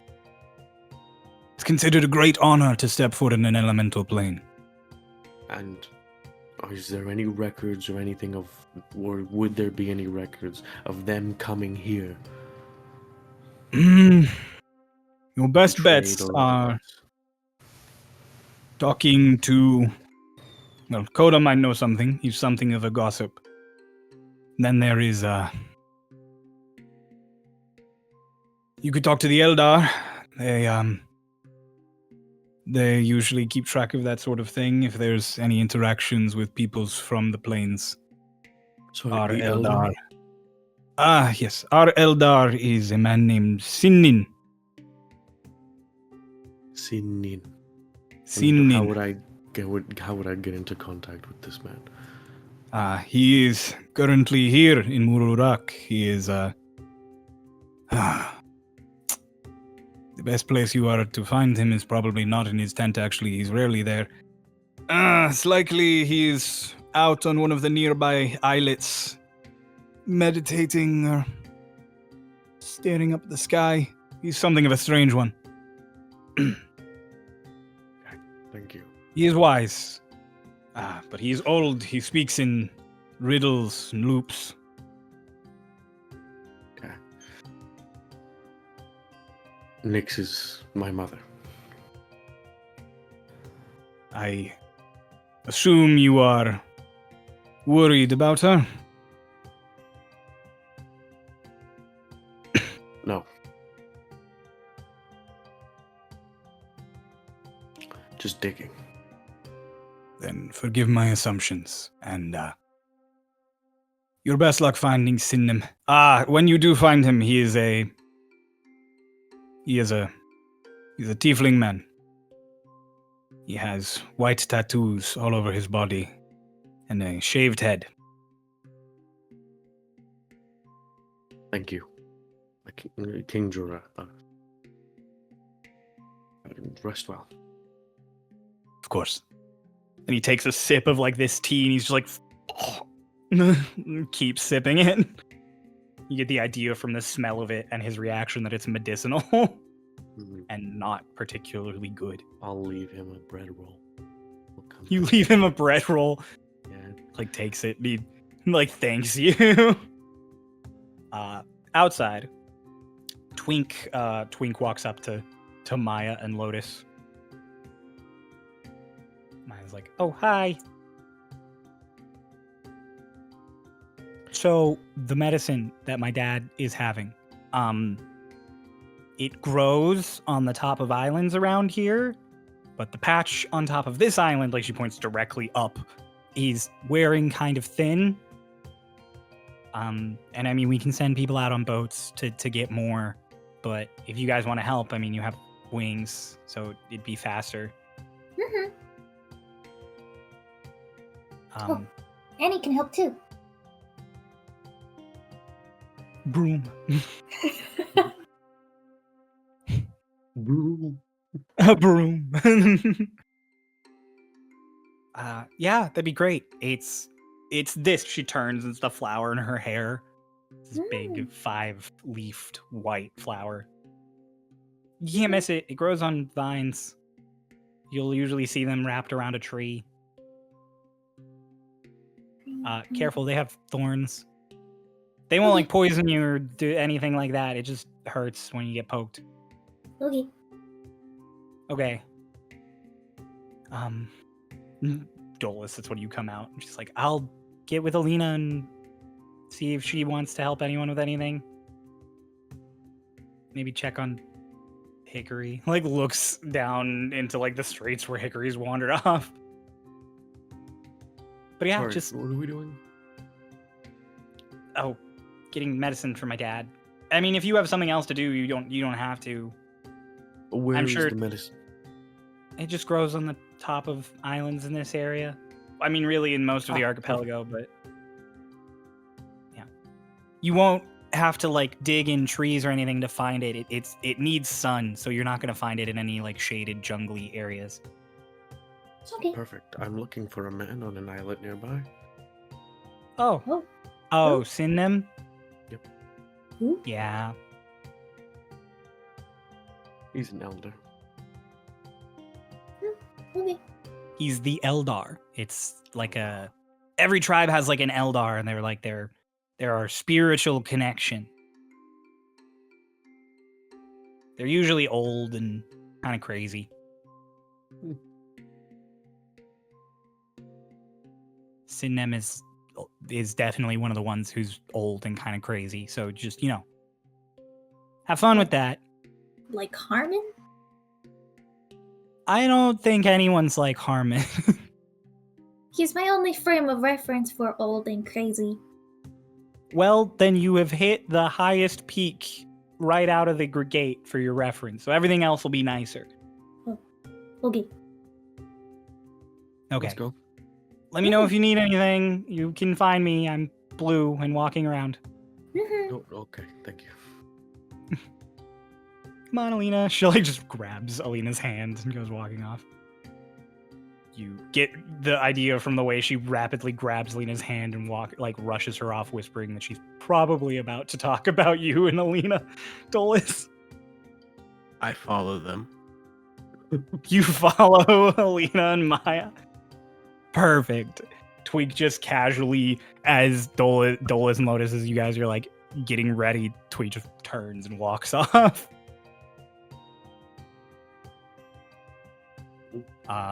You two take off From islets. and head out of the cavern. Meanwhile, Hickory, you just go wandering through Murak looking for someone to help.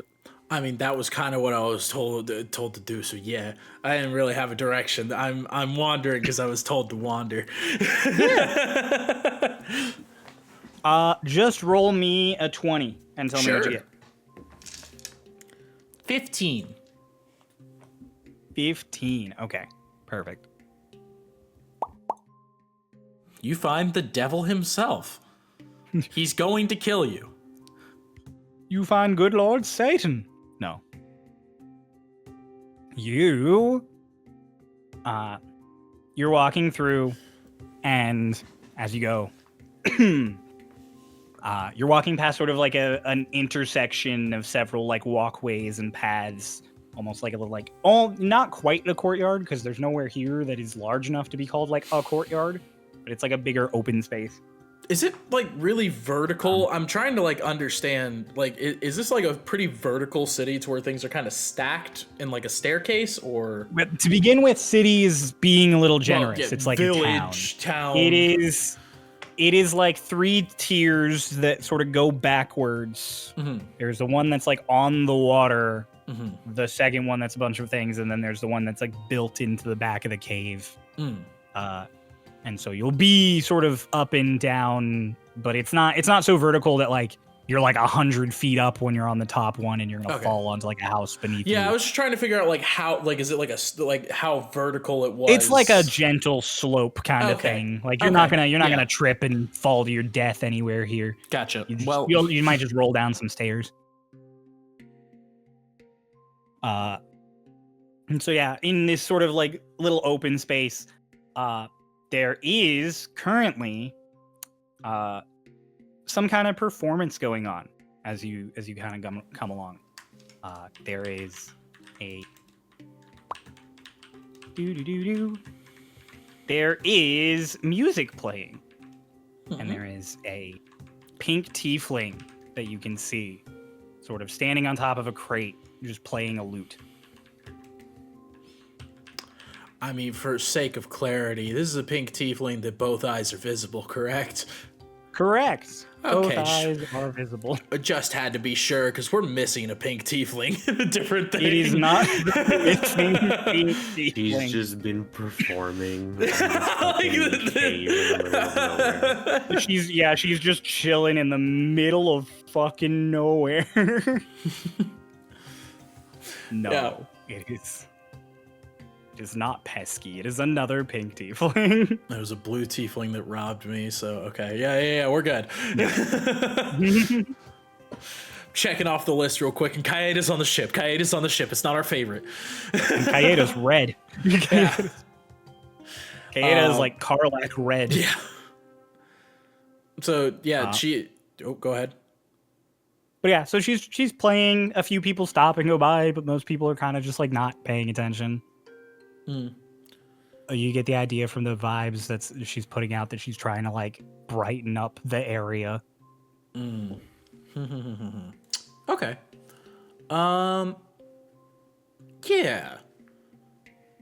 Yeah, me should work, maybe. Yeah. Okay, so she kind of approaches and goes, "Your plane's really pretty." Give me 1 second. I have an accent. Uh-oh. Oh my gosh, well, like, thanks. As you come up. Oh no, I already know what's about to happen to me. Is it just you? Do you have a group that you usually play with? Well, like, I used to have a troupe that I would do all sorts of performance with, but that's when I was back in the Empire, and now I'm here. So, like, now I play alone. Solo act. Okay. Sorry. I'm just. I gotta take a second. She goes, "Yeah, I mean, still, it sounds really nice, and it kind of looks like you're trying to cheer people up. It's a nice thing to do." Yeah, I mean, I came here so that I could, like, get away from the whole reliable thing and live, like, a nice, cool life by the water. And then that, like, didn't work out. Now I'm a refugee again. Yeah. Woo, brum, like, strums the lute. Well, maybe I can help you out. I've been told, to kind of try and help out because we're also kind of under the assistance of this area. I don't imagine I said the town name, but I don't remember what the fuck it is. Got it. Oh my gosh, like, yeah, like, what do you got in mind? What do you got, girl? Come on. Hickory takes a second and, like, thinks and goes, so I don't really have any skills in music, but, and she's gonna, like, touch on this girl's shoulder lightly, and she's going to cast Enhance ability on Eagle's Splendor to give her advantage on charisma checks. Just like a vroom, just woo. Oh my gosh, I feel great. Try now. Like, I am flying, girl. Thank you. I guess she'll make a performance check. technically. Hang on. Is enhance ability the one that adds flat, or is it advantage? I think it's It is advantage. advantage. Right? Cool. The first roll was better. Well, shit. No, the first roll was good. Okay. She starts playing again. A few more people come by as you stand there. You stand there and you're like clapping along, and you being interested gets a few other people interested. She starts playing a tune, a ballad that you've heard once or twice when you were at a tavern in the Empire doing bounty hunting, but not one that's familiar to you from like youth or anything. Mm-hmm. You get the idea. It's an empirical ballad that is played there and is not normal here. No one here seems to recognize it either as she plays. She's just jamming out. She gives you like gives you like a finger gun at one point, and it's like, haha. She's really cute, and Hickory has like a little like like moment. Oh, son of a bitch! I really wish I had more flashy spells, but a lot of them are. I mean, figure out a way to make spells flashy. You got this. I mean, that's fair, but I mean, a lot of them might shoot something. So Sometimes people have to die for art. No, I'm kidding. Every artist feels that way when they finish a piece. yeah. Is it Damn. themselves? Sometimes. It's like, all that work.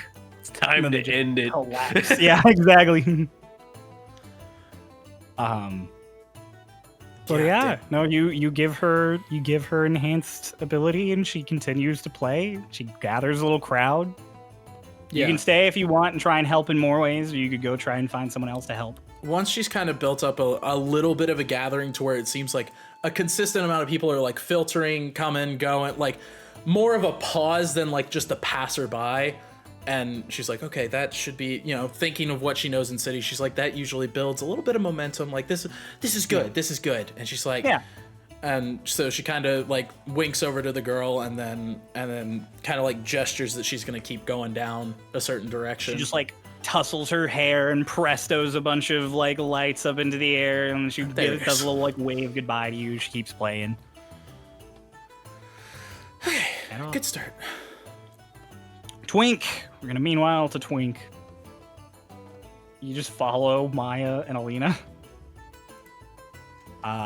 They head down to a building nearby, and as they walk in, you would lose sight of them. You'll either have to walk in also, or I sneak. wasn't hiding myself. I was walking with them. Well, they were not paying attention to you behind. I them would have just as followed well. them in then. I guess. Okay, so yeah, they walk in and then all of a sudden they expect the door to close and it doesn't, and you just walk in and the door closes behind you, and Maya's just like, "Oh, Twink, I didn't see you. I didn't see you, Twink. I didn't realize you were there."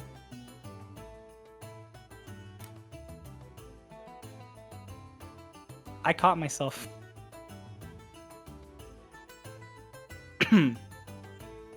Hi, what's up? I was just gonna help. We're just gonna do like herb and medicine mixing. Oh, Do you want to help with that? no. There's an extra mortar and Oh, I was gonna help You're- you. me? Hmm. Well, yeah. Well, I mean, that's what I need. No, As I need. no. I'm gonna help you. Maya's very confused. What are you gonna help me with? Your eye. Oh, okay. How? I made you a new one. An eye? Yeah. He crouches down. Like a new eye? Like a glass eye? Sort of, Because but this one it'll can still Glass kind eye. of see. it'll. You just want to try it? Do you have to take my eye out? I don't think so. Because this one can still kind of see, so I don't want to. But this one you'll perfectly see. Okay, how does it work? It's gonna hurt. Okay. Sit down. Can You want to wait? We can wait. No, she goes and she sits. She's like, "Dude, should I have like? There's numbing medicine here." She goes. Do you want to wait? Yeah, I just. We can wait. You're just not gonna rip my eye out, right? No. Okay. And she sits. All right. Alina looks at you like.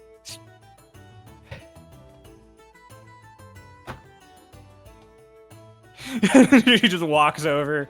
You see her preparing. You're like going through her spell book, like she's getting ready Can you, for like- something. Can you like lean forward a little bit?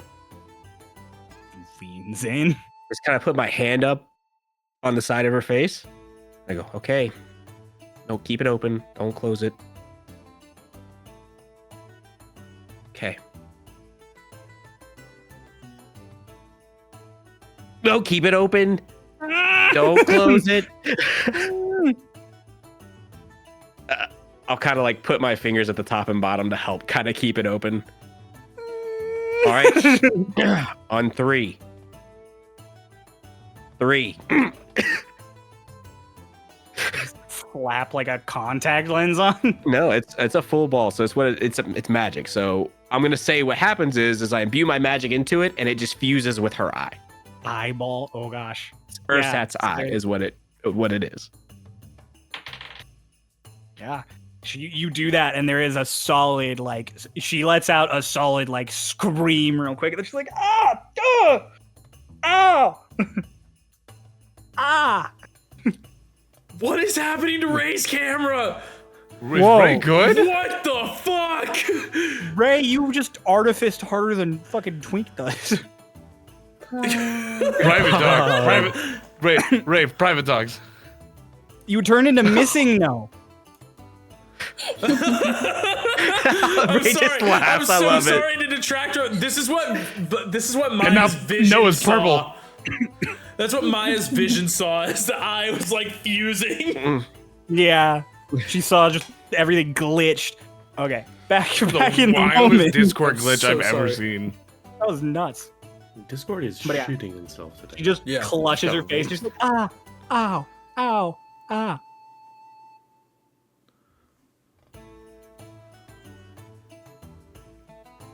I grab her face and I like open the eye and I peer into it. Oh, stop. I can see. All right, it looks fine. Just pokes it. Don't do that. Hey. Ow. What? Don't do that. Is it looks at Alina. Is it okay? Her normal eye, which had now become kind of cloudy, has now been just the pupil is replaced by this copper metal disc almost. And there is just this silver iris around it. She's just like, is it good?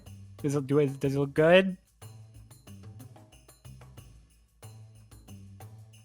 Are you asking me? I'm asking you just in general to the room. And Alina's like, I mean, you can see out of it. Yeah. Isn't I that the important part? Thank you, Twink.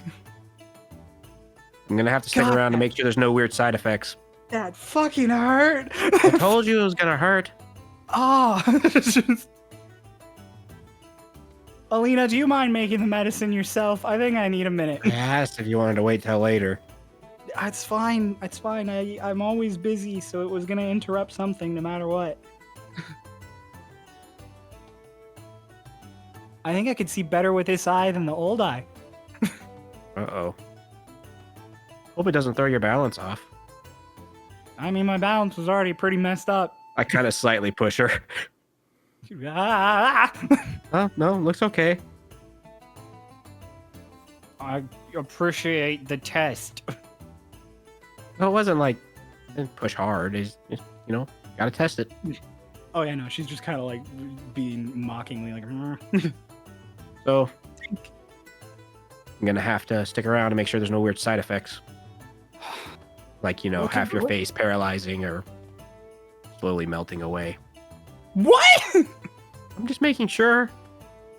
Does that happen with magic eyeballs? No, never done it before. You just shoved an orb into my eye and you have no idea if it works? I worked for a long time on that. I understand that, but I'm still concerned. Well, I think it'll be fine. Can you help Alina while I... I can't observe you while I'm doing that. It's the same, but she's right there! Alina's literally like 8 feet away.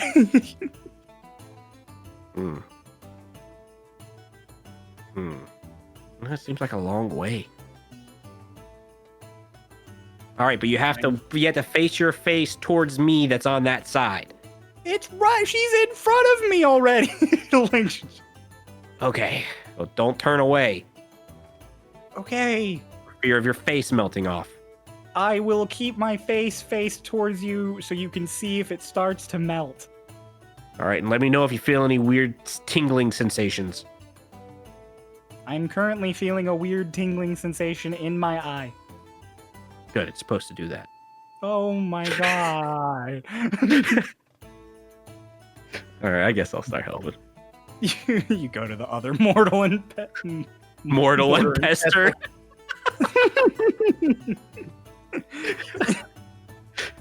It's the name of my next D&D character, Mortal and Pester. Also, the look on Kay's face when he realized what it was, that was amazing. Yeah. Oh my god. Hush. It all makes sense. All right. Hush, can you make a history check for me? Yes. Yes, I can.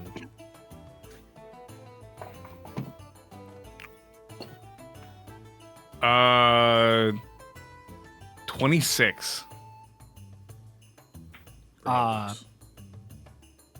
You do a pretty thorough job talking to Coda about all sorts of... Coda tells you about like things he's seen, and a few of them you don't recognize. A few of them are like some kind of elemental creature that like you may, if you've heard of it, you don't know what its weaknesses are necessarily. So you're like, oh, like I don't know. But then he gets to some weird like tentacled creatures that came from the elemental plane of water, and you are like on it. Oh, I know exactly what it is. Did it have this birthmark? Yeah, that one's name's Jerry.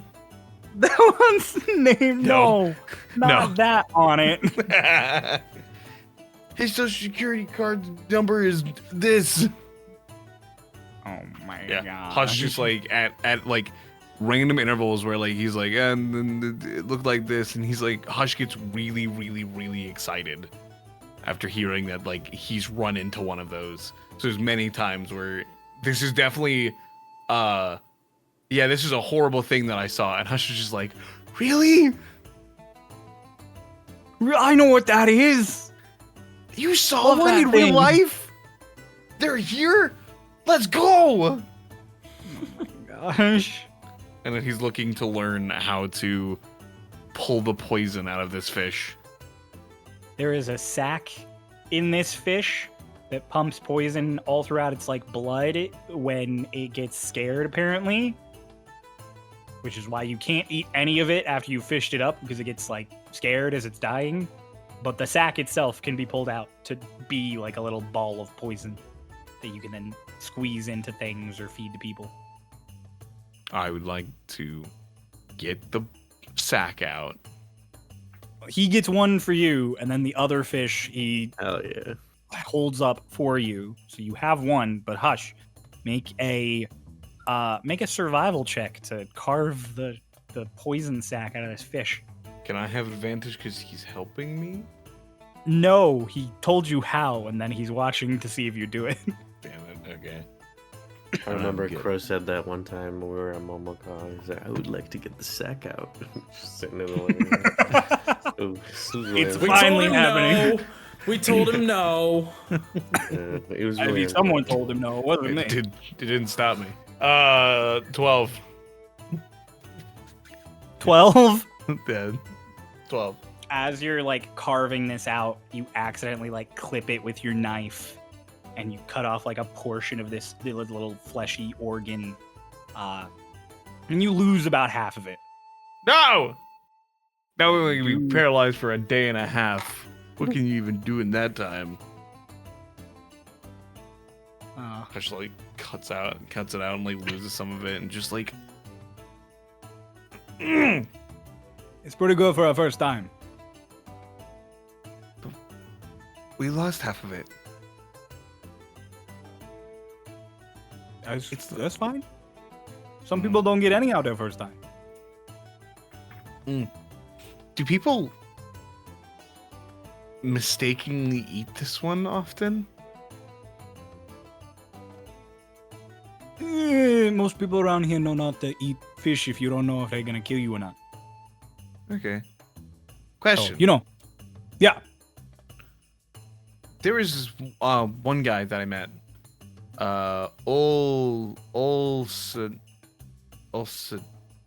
Osiris. Osiris. Am I okay to talk in people's heads here? Generally speaking, they'll probably be a little startled when you do it first, but I mean, there's magical stuff all over the archipelago.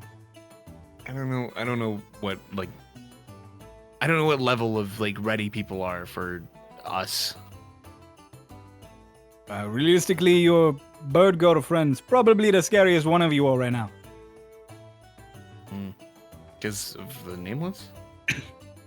Yeah, absolutely. Huh. Little brother, I watched the Nameless pick a grown man up on her wing, stabbed through his chest. Are you gonna fight with us? No. I'm a scout. I fight if I have to. I don't choose to fight. Say the line. Say the line, Cryo. Say it. Say it. No, I thanks, choose brother. life. Yeah. He said the thing. He said the thing! I got it out of him! Let's go. It's like, oh no, that's fair. Okay. It's like Hush is writing down a bit more I'm information. not particularly good at fighting either. Really? Like I can. Obviously, gestures at him. He's like a fit dude, so he's obviously, but I'm not trained or nothing. I'm a hunter and a tracker, not a.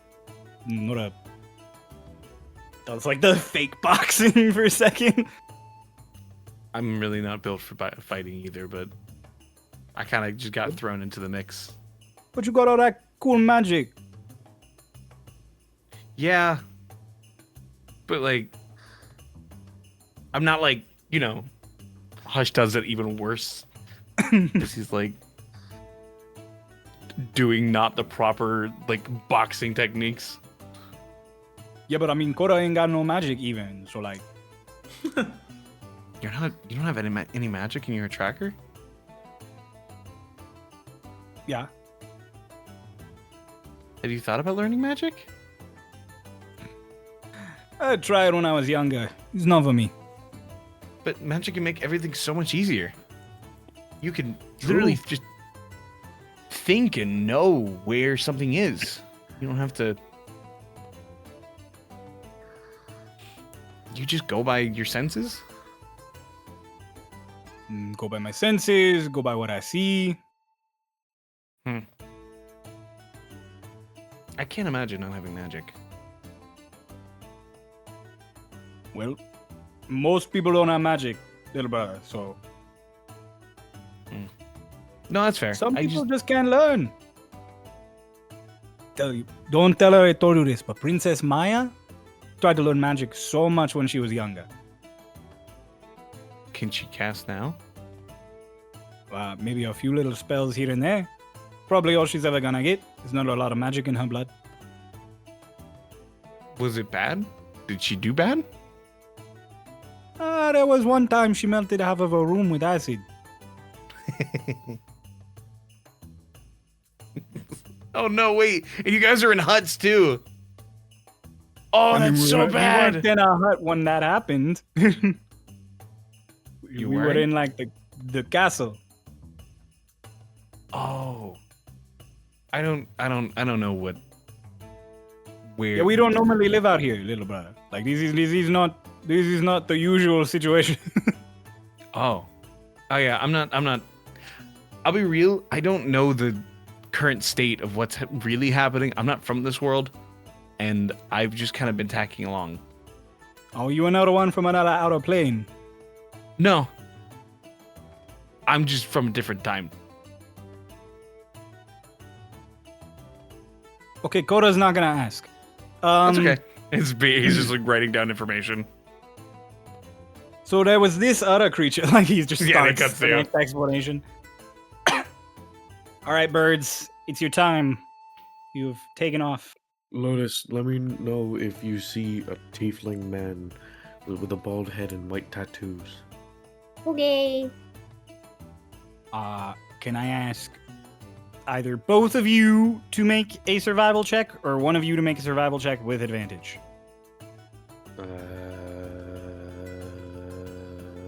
I'll leave that up to you guys. That's him checking his survival. Yeah. How you feeling, Ray? You both have the same background, so like, I mean, and I I'm think your feeling pretty survivals good. are pretty good, both. So it's really It whatever is you're wisdom feeling. based. Yeah. I also have a proficient and a good bonus. Do we want to? We can just both roll. Okay. Cool. 26. Dirty 20 for me. For a total of dirty 20. Yeah. Duh. Okay, so we'll round, Dirty we'll 20 even it for out a to about total of 23, 26. which is plenty. As you guys are flying around, this is just like you said, just like you were told, as you like leave the cavern and move around this little island. The moment you are not directly in front of the cavern, it is like it's not there. It's just like there's a little dip in the island that you cannot, like, you wouldn't know it was the cavern if you didn't know it was there already. And you go flying for a bit. The weather's not too bad. It's later in the afternoon to the early evening as you guys are now flying around. The distance between islands is not terrible for you guys, and the wind currents are pretty good for you guys to catch on. And you find some of those flowers that Maya pointed out to you very quickly on one of these little islands. She was telling us to be careful because they have thorns, and to not Yeah. when we're plucking them. Luckily for me, my weapon is a tool used for gathering crops.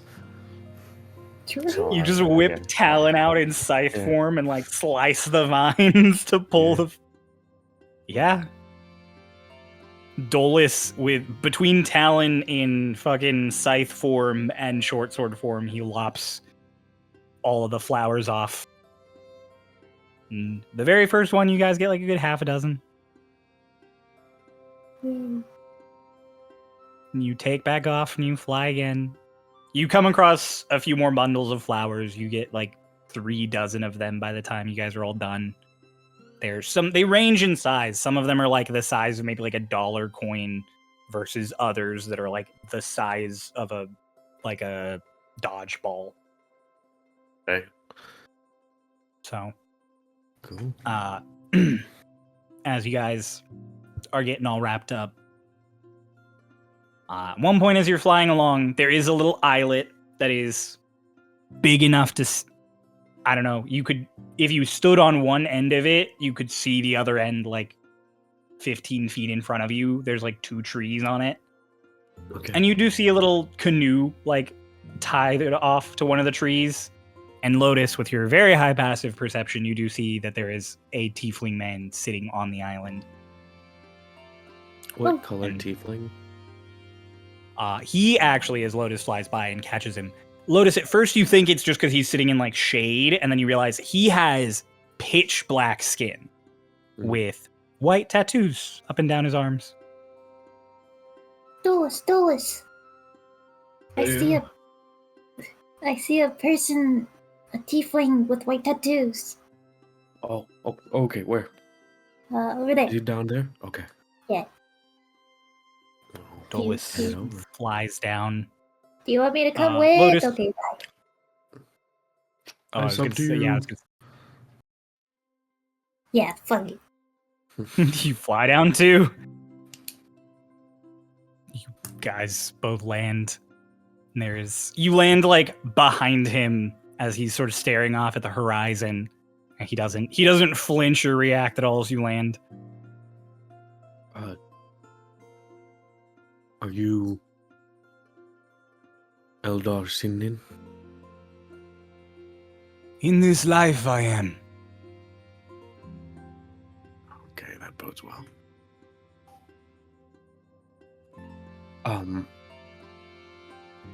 I had a question for you.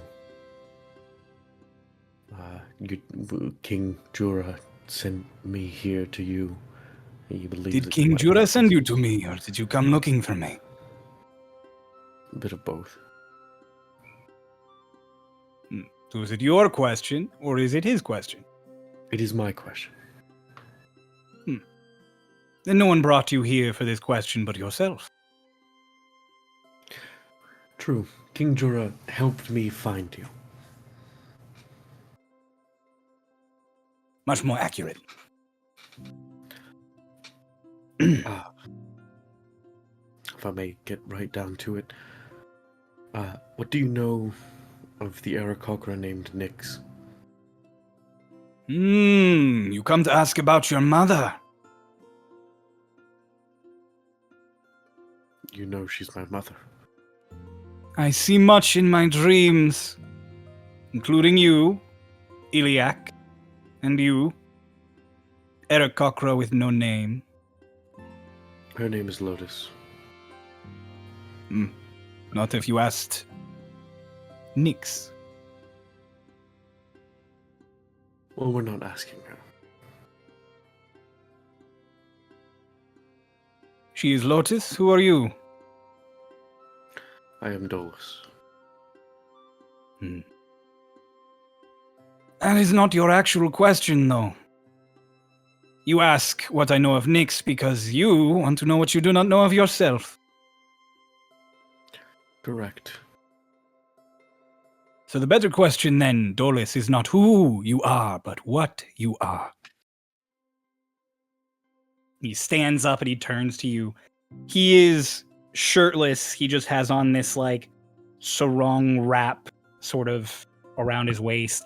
And he has these interlaced white grid line, almost circuit-like tattoos up his entire torso and arms. And he has completely white eyes.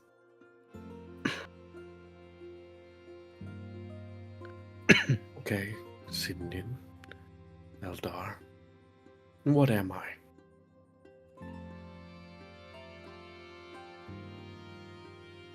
Sinem does not know.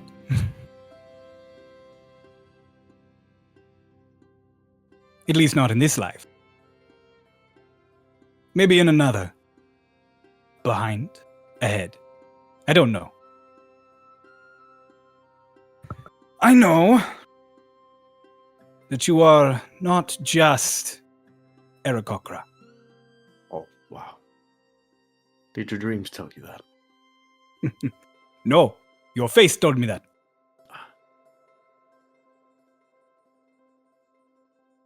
You both.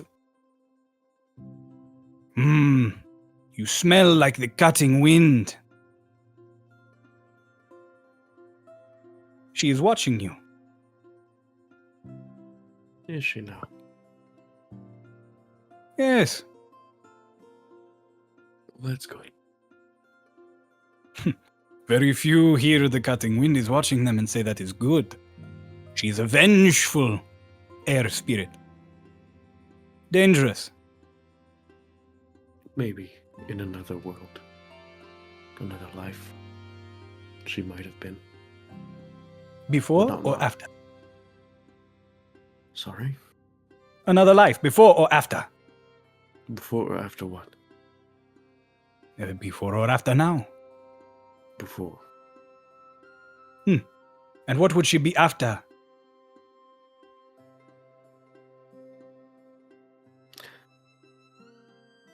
Well. And I just sort of look up to the clouds and kind of looking for, like, up at the altitude at which I saw that, like, mirage or visage of Kaeli once before. Just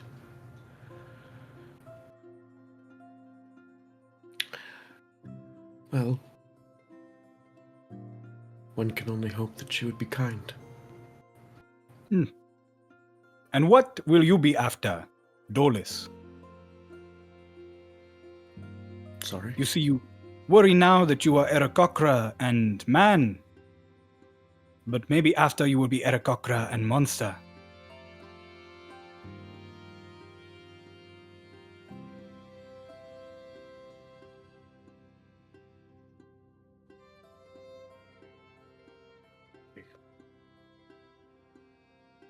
And you, Dolores. You worry not about the father you have of birth, but the father you have of heart. Mm-hmm. Where is he now, you ask? Why is he not with me, you ask? Mm-hmm.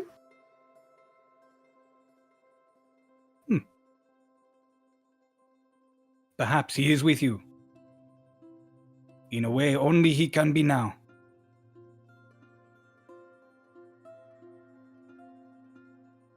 I don't really know what that means. But you might. Before or after.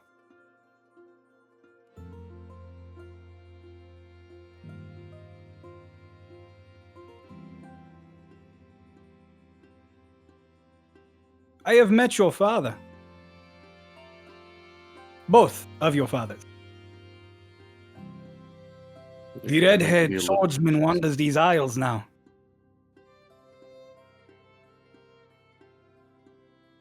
Sinem met him a long time ago. When I was not Eldar yet and my eyes still only saw this world. I was a young man, a boy, when he and the others came. And now I am old. What did you talk to them about?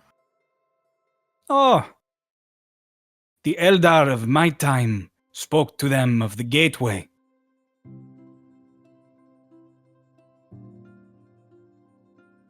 A passage to another world. They used it, spoke to the cutting wind. From there, the passage is unknown to me. All I know is that not all of them returned from their journey. You say both fathers. Yes. I have 3. Oh. The one who birthed me, the one who raised me, and the one who took care of me.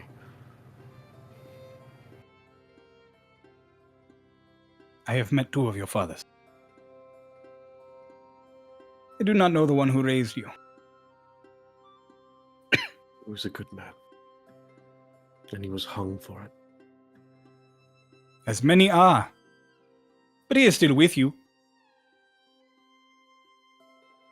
Perhaps not now, but he is. Before.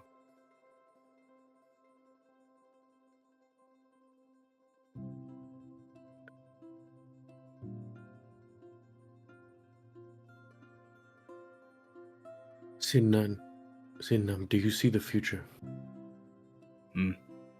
I see what many futures could be. After all, it is never set in stone.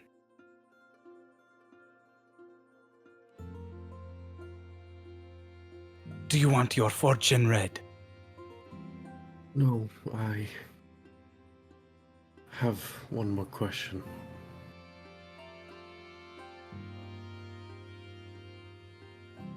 Who will win the war? The man or the monster?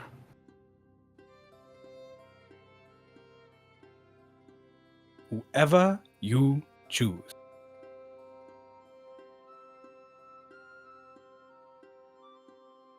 As for you, Lotus, you were so angry. I can feel it.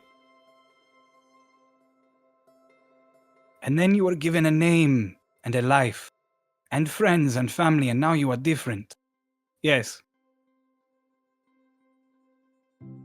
Mm-hmm. Anger comes from confusion and loneliness.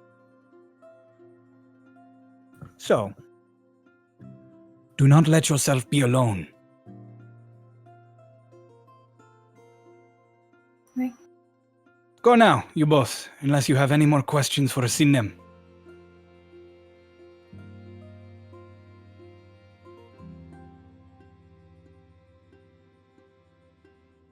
What did you mean by man or monster?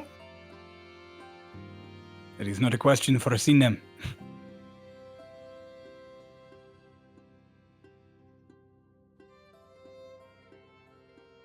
Okay. Oh, and for both of you. When next you see the man named Ahab, tell him that Sinem remember. Oh. Okay. Right. Go on. Come on. Let's go. The princess needs those flowers. We'll walk off and then take flight. He just goes, sits back down, stares out into the distance.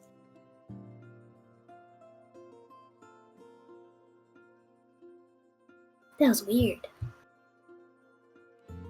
Yeah.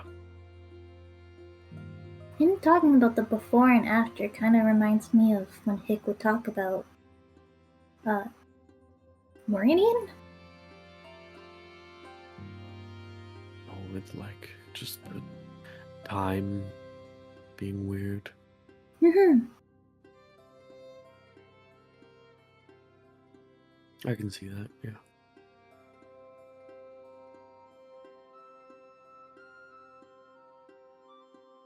You okay?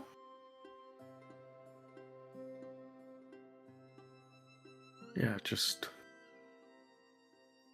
a lot to think about. Mm-hmm. You? Well, I mean, I've talked to you about how I felt about Raiden, and now you know Nameless has metal wings. That's weird. Right.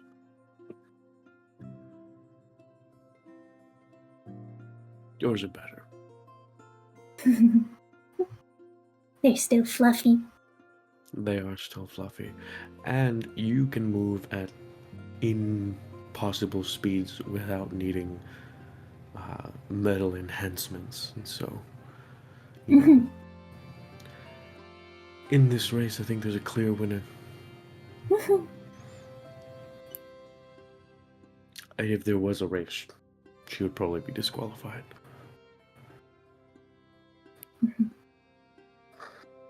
You guys return to the cavern. You can find it easily with your extensive navigational skills. And you can fly back in, and a few guards, like, as you come flying, at first you're like, oh, and then they see that it's both of you, and they're like, oh, they relax as you come flying. As you fly back up, you see Hick, who is helping some people move crates around in a lower like part of the town. And then if Lotus, with your fucking supervision, you look up and you see Hush sitting on the stairs near the house still talking to Coda. You don't see Twink or anybody else because they're in a building, but you know. I think I would go and land on Hick's shoulders. Just be like, hello. Have you seen Maya? No, they kind of went, like, she's trying to remember, like, the orientation of, like, everywhere she's gone. It's like, Hick, make a survival check. Yep, saw that coming. It's okay. She's got good wisdom. Let's go. 18 plus 3, 21. It takes you a minute to get the layout of where you went in your head at first, so you can then be like, well, she went. No, she went that way. Like you get it sorted finally.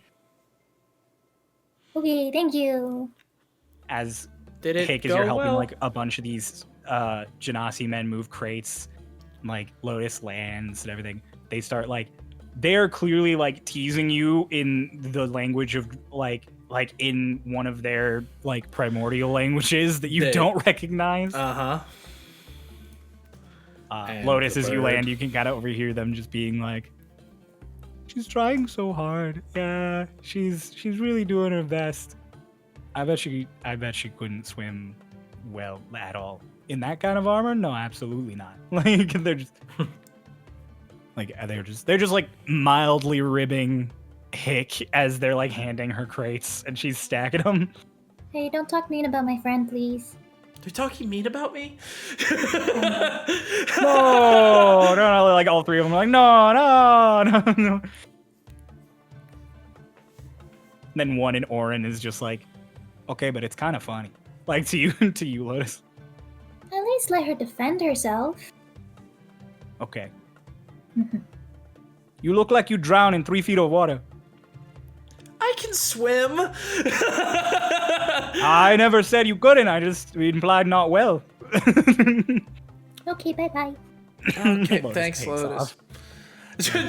As you take off, you just hear Hickory arguing about the fact that it's like, I've had to swim like underwater, like at the bottom of the ocean, and like she just starts going on like a tirade.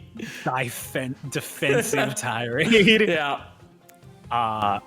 I was gonna say, like, after I would just be like floating nearby as they're doing this, and then once Lotus gets that direction, just be like, Lotus, if you want to join me, King Jura also said that Koda might have some information, so I was just gonna stop by and ask him quickly if he knew anything. Probably not much, but it's worth asking. Mm-hmm. Do you want to come with me? Yeah. Right. So we'll go over to where Koda and Hush are. Telling him those Koda and whole Hush are Rangers out in thing. front of the house hut. Hello, excuse me. Hi. We were having a lovely conversation. I know way too many things about Abelis. Yeah, he does that sometimes. Mr. Koda, King Jura instructed me that you might have an answer to a question I have. Do you know anything of an Arakocra named Nyx? Nyx.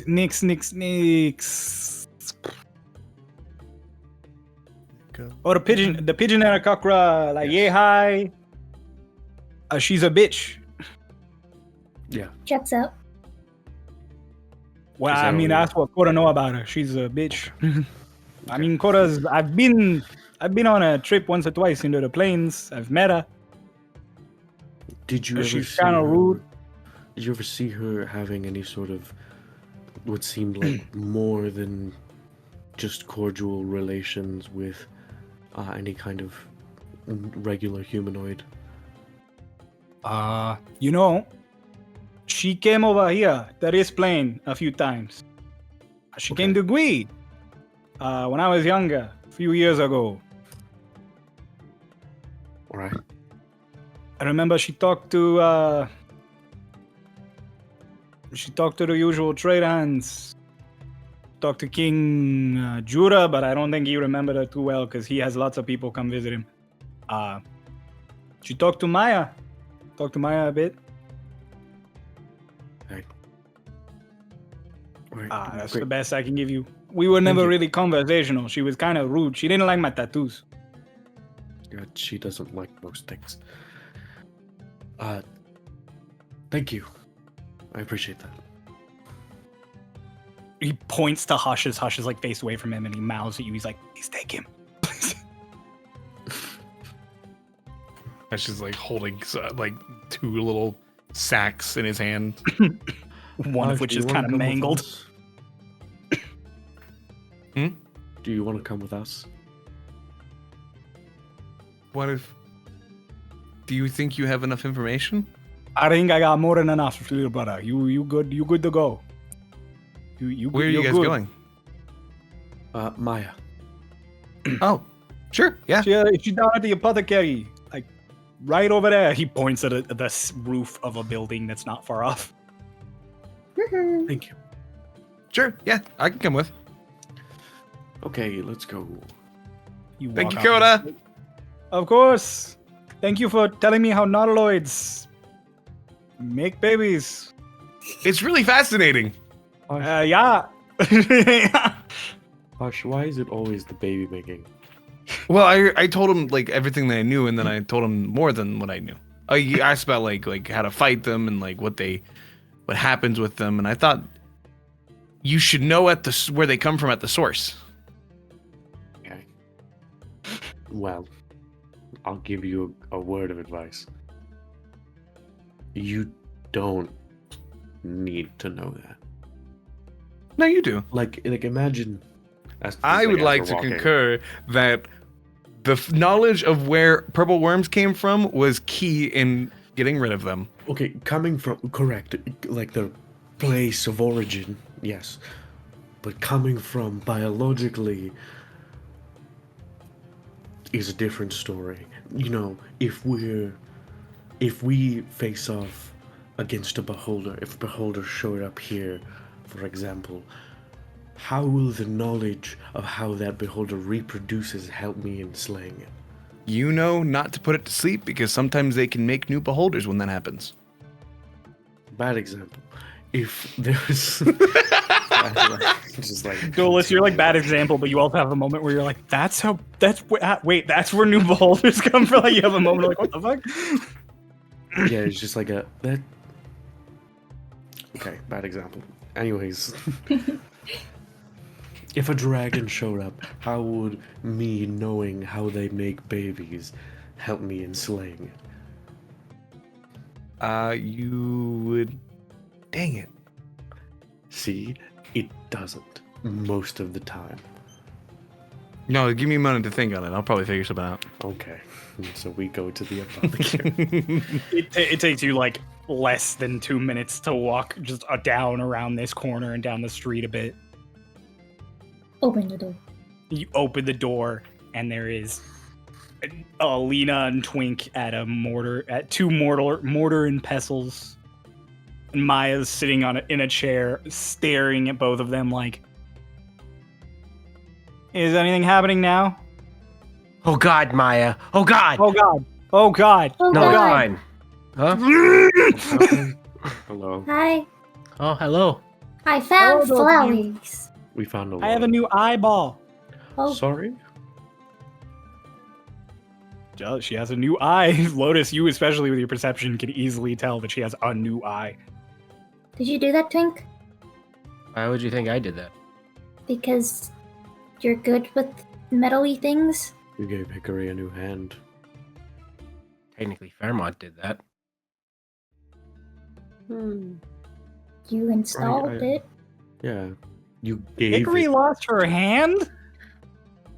Well, Didn't Doc Oh lose it? shit! well, actually, it was Doc who Yeah, lost that it. And it was wasn't the whole hand, it was just like a good I mean, it portion was. of it. Well, I was gonna say Lotus was there. She knows the whole hand was gone for a moment.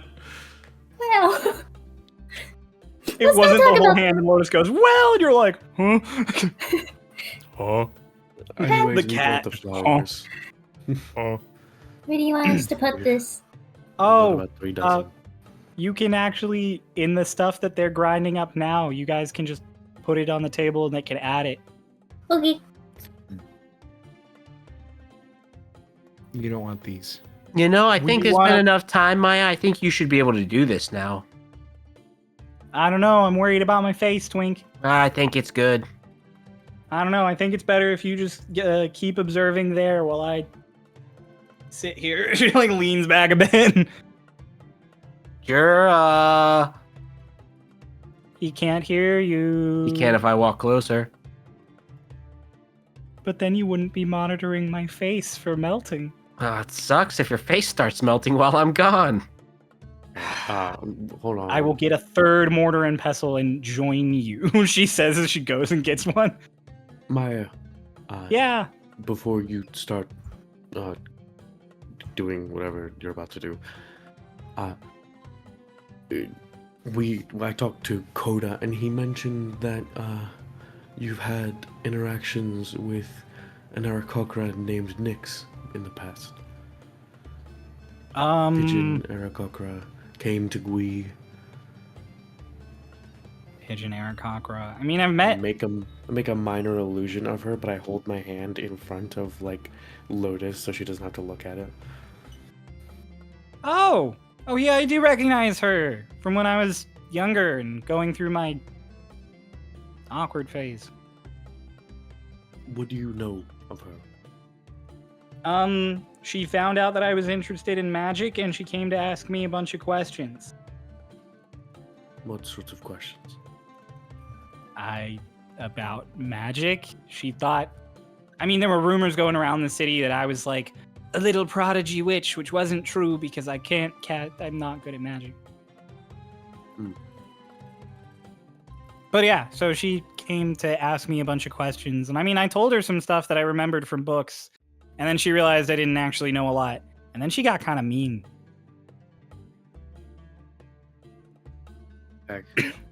Did you see her with anyone? Did you get anything else off of her? Did she mention any names, any people? She was really, really interested in warlocks and packs. Okay. And warlock packs. That's the same thing. I don't know why I said that. Okay. But no But like, yeah, so specific people, no names.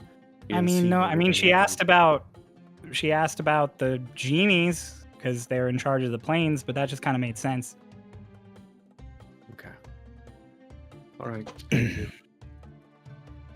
Oh, she asked about Fey deals too, but I didn't know anything about those.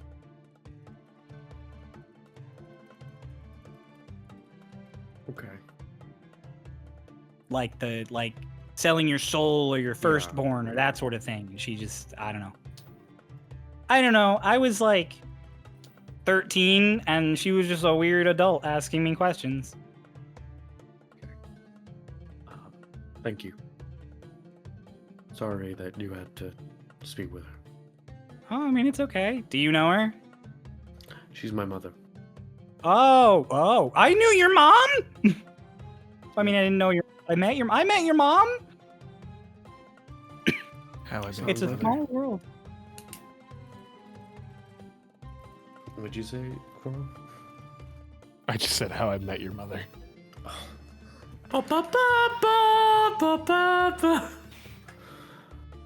He's got copyright.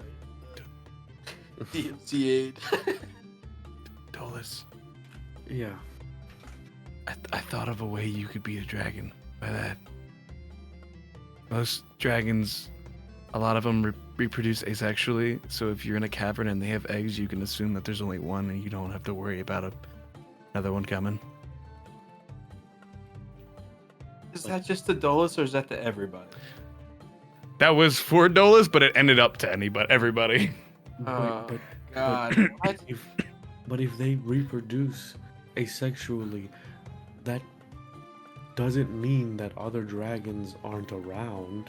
Maybe Yeah, they but just you- laid eggs and other dragons showed up afterwards. You can assume that maybe not another dragon is going to be mad if their eggs are busted.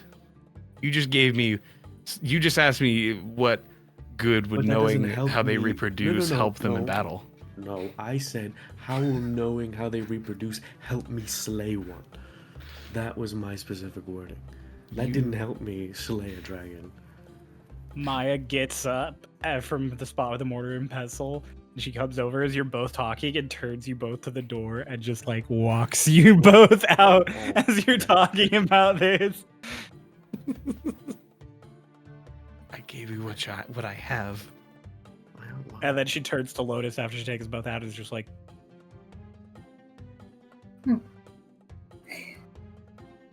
you stay. And she just closes the door. You're both just outside. Okay. I let's look go. at Lotus.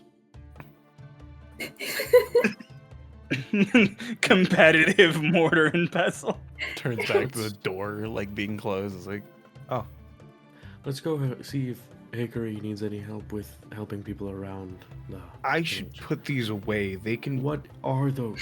I don't know. Oh. What those are. You've just been holding.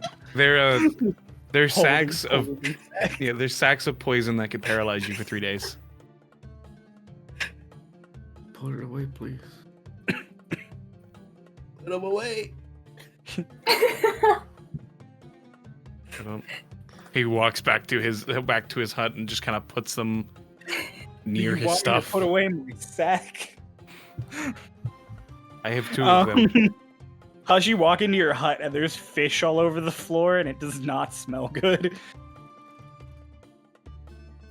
Hush quickly stacks a lot of them. That'll make it smell better. You make then- like the stacks of firewood that people keep next to their bed in like winter if they live in the far north. Yeah. But it's fish. Yeah, and then he just goes like a. Supposed to I butterscotch. look in to Hush's tent, as you're stacking the fish up. I'm just. Oh. Are you saving those for something? I was gonna cook them for you guys. Okay. Why are you keeping them in your tent? I don't know where else to Your put hut. them.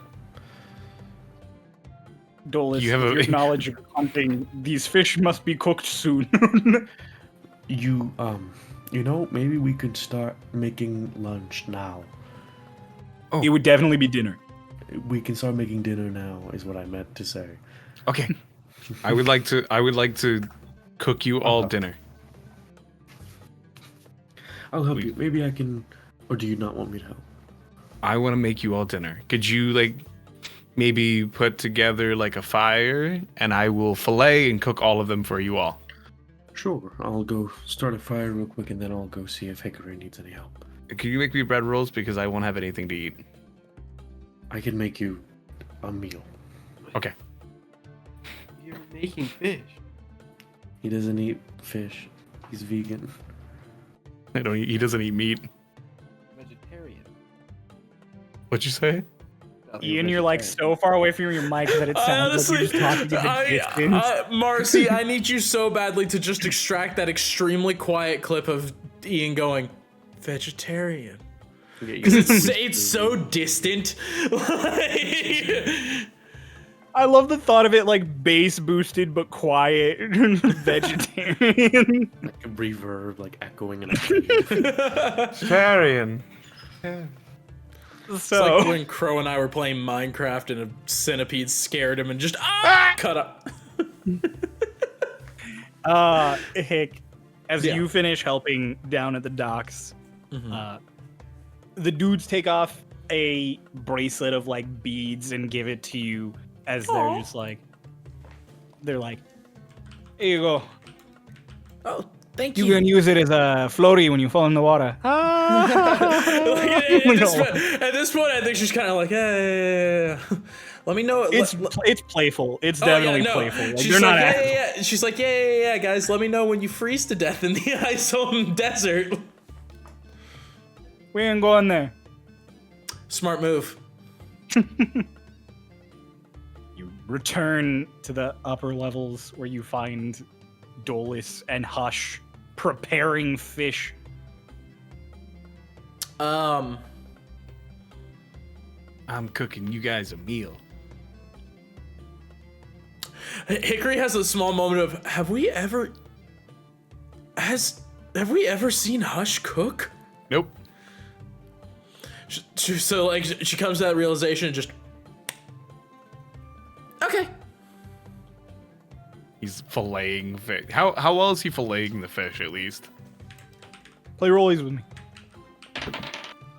You're probably doing well. 18. Yeah, you're doing fine. You're doing. This is just the You're fillet clearly portion. a little He bit got experienced, but you get the idea. he got told how to by Osiris. Quota. Yeah. Oh, shit. So he's and then you filleting use what them you fine. learned from Coda to cut the poison sacs out, to also cut out some other organs of these fish. Oh, do they also have poison sacs? No, they just have hearts and guts. Oh, cool. Oh, he can't Cool. use the hearts.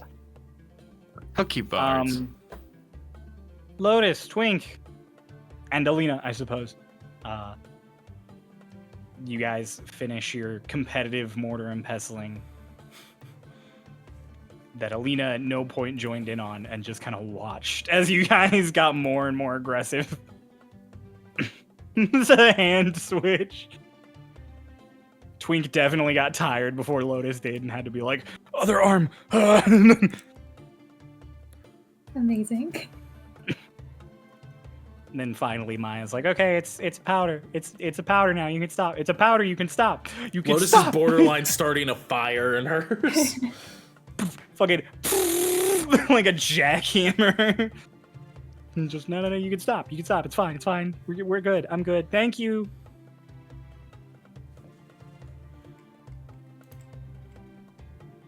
I will divvy this up into the appropriate amounts. You guys can. That was very impressive. That was fun. I'm glad. It's good to have you back. She gives you another little hug, Lotus. You give me hugs. Here. Twink, I can it's give her whatever to candy. have you back. What? What is this? Candy? What is You eat it. that? It's Okay. sweet. Let me know if you can't taste it. Could be a side effect. What? Her arm? Oh, she can taste it. Mhm. Fine. Mm-hmm. Here, have more. Oh, thank you. I give her like a handful. But it's like one of those kid handfuls because it's like literally like there's Like pieces. sticking Yeah. out between your fingers and stuff. She's Yeah. like, thank you. Okay, I'll get this all divvied up. You go get some rest. Twink, thank you. Thanks a lot for, the eye. You're welcome. To be fair, it's a lot. You were a lot better off than I thought you were. I was a lot worse than I was letting on. I could kind of only see blobby shapes out of that one. I thought it was missing. Oh, no. Oh, God. She's like, I thought it getting sliced up was bad. Gosh, it was just gone. But it's okay. It's fine. I can see now. Everything's great. Don't damage this one, or you have to pay for the next one. I don't intend on damaging either of my eyes ever again. All right, if anything weird starts happening, come find me. I will immediately. All right. Just walk out with Alina, and you walk back to your huts, and you just like Hick, you come up and you find Dolus and Hush preparing fish. Hello. What is happening? Dinner. Oh, Why? Hush wants to make fish. Hush, have you ever made fish? You don't make fish. You prepare fish. I mean, that's like- fair. Have you ever? No. Dolus? I have many times. Okay.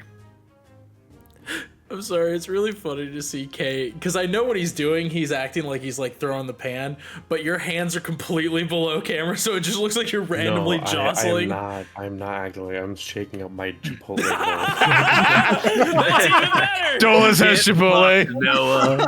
That's even better, honestly. How dare you? The I'll do it. disappearing Fuck hands You are already even got your funnier. shrimp Chipotle bowl over there. Create food and water Chipotle. Yeah. All right, This is well, if Hush lets you help him. don't be upset if I don't eat it. Hush is like now putting the fish on the grill. You don't have to eat it. You don't have to eat. You don't have, You don't to, have eat to ever again. You don't have to eat if you don't want to. I'm just saying, don't be upset. I didn't eat Walk's fish at first either. And that dude's like a sous chef at fish, apparently. You know, I read a thing in my monk book that said that monks eventually don't need food or sleep. You can still eat food. You don't need it Yeah. though. Yeah, you won't need it. You think I'll ever get to that point? Maybe. You might get Yeah. to the point at which that might happen. I don't see you ever stopping eating or sleeping. That's think like that's called 90% of starving. what you do. I like eating and sleeping. Yeah. Yeah, we know. But at least you won't have to.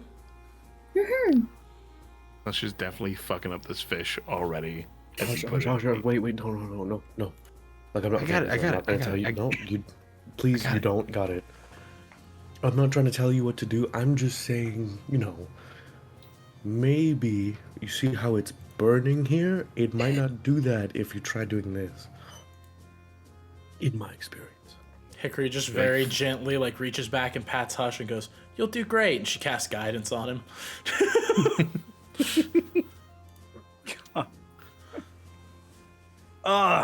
I got it.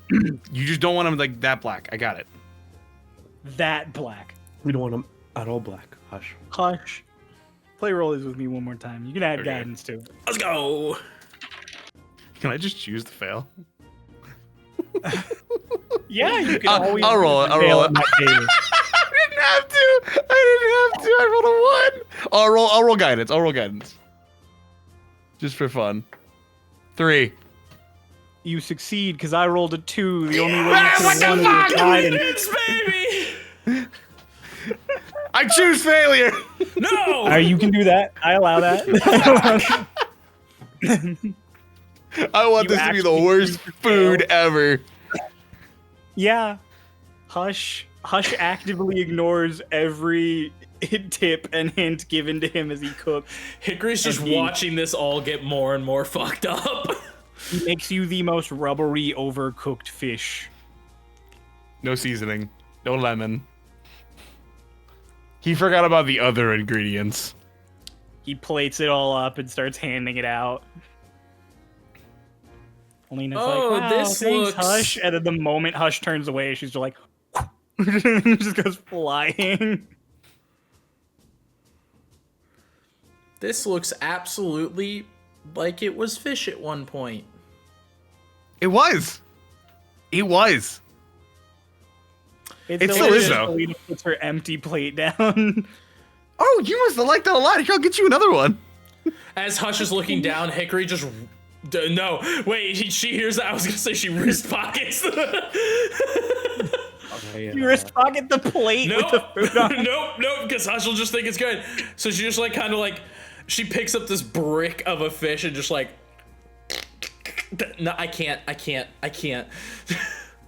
Hush, do you want me to be nice or do you want me to be realistic with you? Here you go, Alina. You can have some more. Yeah, what's up? You didn't answer my question. Turn to You- Dolos like, yeah, what's up? Tosses it again. But this time You're she holds the down. plate above you, so you can't see that it's empty. You can be whatever you like, Dolas.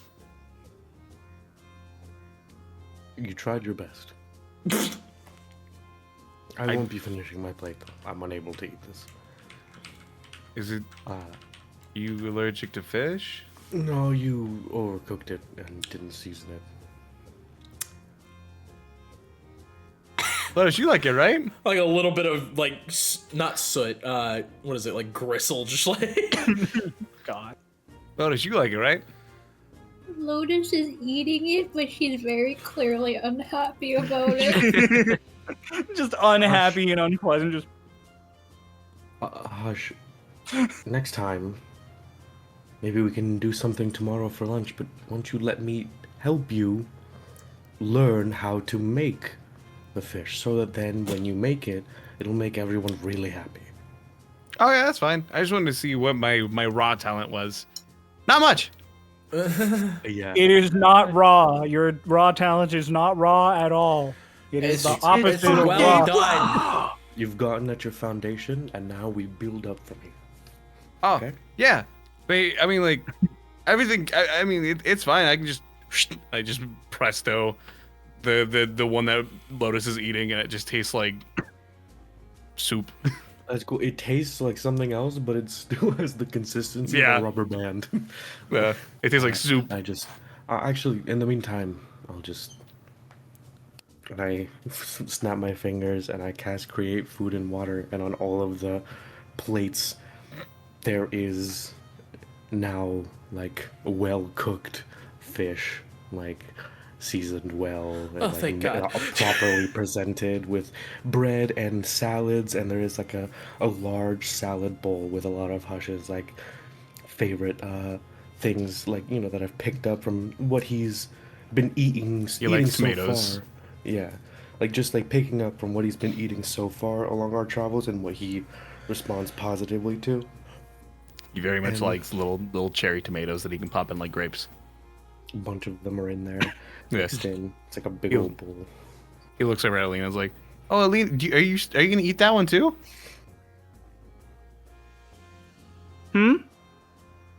Yeah. Did you like the fish? I'm just really hungry. Okay. Looks like cues over to Lotus. Yeah, she didn't eat that fucking fish. No, she didn't. Yeah, I didn't even hear her chew. I'm really smart now, but it's okay. I'll play along. I'm also really I love smart that now. ever since Hush has been getting magical enhancements to his to his intelligence. I just love that he constantly acknowledges, "I'm really smart now, guys. Like I'm fucking built different." Like He's just playing along. I know, but it's just really fucking funny how often "I'm really smart now" comes up. I will go sit next to Hush and just. I hope this isn't. I hope this isn't making you upset at all. What? Did I get to eat food? That people didn't like your fish. No, it's fine. I'll be honest. I was just seeing if I could do it. I can't do it. I'm trying to get better at failure. Hush, it smelled like burnt coming back up again. You mean you didn't care if I ate it or not? Well, I was just kind of getting notes for the future. He did tell Twink to eat it if you want, or don't if you don't want to. I was just Okay, being my spiteful note towards is to Twink. Take it off the fire 15 minutes earlier than you did. Yeah. I'll make note of that next time. Insight Okay, check. thank Is he you. actually torn up about this? Yeah, do an Roll an insight inside. check. Oh, that's actually insight. That's 21. 18 plus 3. There is a hint of he's like, I thought I would be better at this, but he's not like, it was more of a, how good is this? Am I good at this? Oh, I'm really that bad? Dang. Okay. I'll get better at it. He's There's like a disappointed hint- that it was bad, but not that everybody thought it was bad. Yeah. He's like, I feel like I could have at base done better than this, but you know, I'm not good at everything. Hickory is hounding down this food, and she is absolutely wearing the little bracelet that the dock hands gave. You guys enjoy your dinner that Dolus has crafted up for you. Hush takes several notes for when he prepares fish next. As Hush is sitting there eating, the 2 bricks of fish that Alina threw back float over next to him and sit next to him as he's planning something for them. Planning Okay. something? What are you planning for them? I don't want to know. Nope, just carry on. He's just gonna go see if he can feed another fish with them. Well, you guys finish dinner. Maya comes back up and is like, "Did you guys have fun? Did you have a good time? Mhm. The dinner looks good." Now, Thank you. This hold up like one of the bricks. This was it originally. Oh. I'm glad you went for the latter and not the former. Puts down one of the bricks. I'm gonna go in and make sure my father is good now. If you all need anything this evening, just let me know. Okay. Thank you, Maya. Okay. You can knock anytime. Just let us know when the scouts come back. We'll be ready to talk. 1, 2, 3, Okay. 4, 5. Disconnects from everybody. Reconnects. Alina's not in it. Maya's connected to Hush. As long as you're like within range of me, I can talk to you and you can talk to me. Okay. Good night. And she just goes into the house.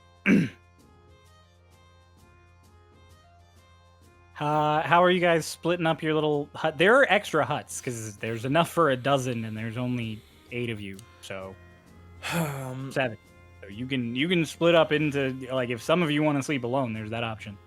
All right. Annie is absolutely taking that option. I know, Pulse.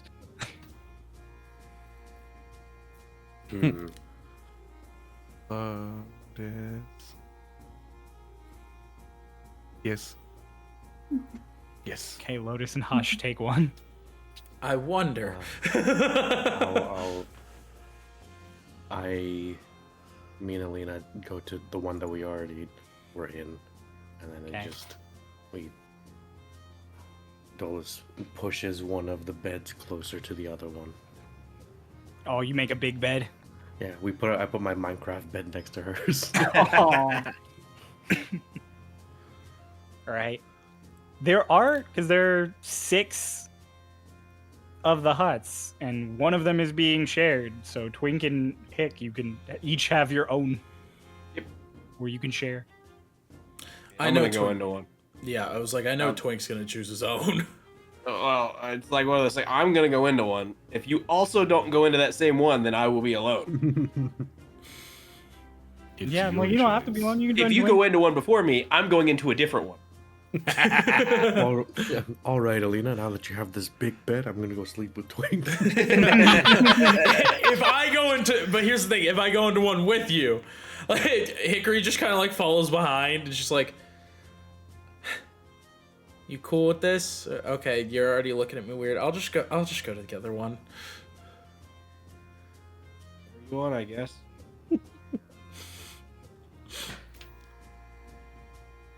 Awesome. Everybody has divvied up into their various tents.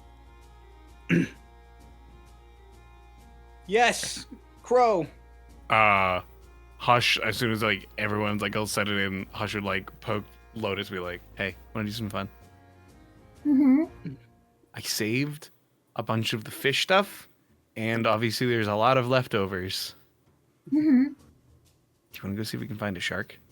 Oh, yes. This is gonna be great. This Twink was going back out for some night fishing since he slept most of the day. Yeah. That's what Ian's plan was all along. No, it really was. I was going to do that while you guys slept because I slept all day. Yep. Yeah. You. Hush for one, like grabs like some of the stuff and grabs some of the bricks and like gives some of the like it's in like a little carrier, and then looks at Lotus and is like, "You want to race to the water?" Okay. Click.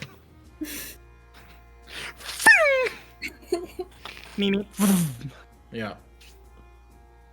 Lotus, you actually have to try. I think Hush might actually be able to outpace you unless you use key points. Yeah, I'm not using key points. Yeah. It's only when you're running, right? Yeah, if Lotus only when you're flies, running, I think right? she's faster. No, when I fly, I can only use my action to dash because I have to use key points for my bonus action, so my speed is 140. Oh, Look at that. so if you're not trying you're all with all your might, you're not faster. And like if Hush tries as hard as he can, he could be a little bit faster. I would have 210 movement speed if I use my key points. Yep. Jesus. I'm at 180 with my double dash. Yep. So yeah, Hush. Lotus, for the first time in this campaign, you lose the race as Hush gets down to the water before you. Beep beep. How are you so fast? These What? boots. That's not fair. I'm totally cheating. You're absolutely cheating. Yeah. It's okay. I can't fly faster than you. If it was a race up, I would absolutely lose. But you know what this means? It means that if we were being chased, we would not be caught at all. The two of us. Absolutely not. Uh-huh. We are the speedsters. Secret. Holding like random fish parts and stuff. Do we see Twink on the dock? I would say, yeah, way at the end of the dock, like the edge of the cave. Twink is there with his fishing rod. Oh. Does fish hear the fish? I have a feeling. Does fish hear the Twink? How did he know my real name? Does Twinkie hear them Yeah, sprint? they're over not the- hiding. So Twink, you absolutely, as they come down and are talking, you can like just look back at them. What are you all doing? Oh, Twink. Why are you out here? I am fishing. Oh, In the beginning days, when we first met, we would go fishing together, Twinkie and me.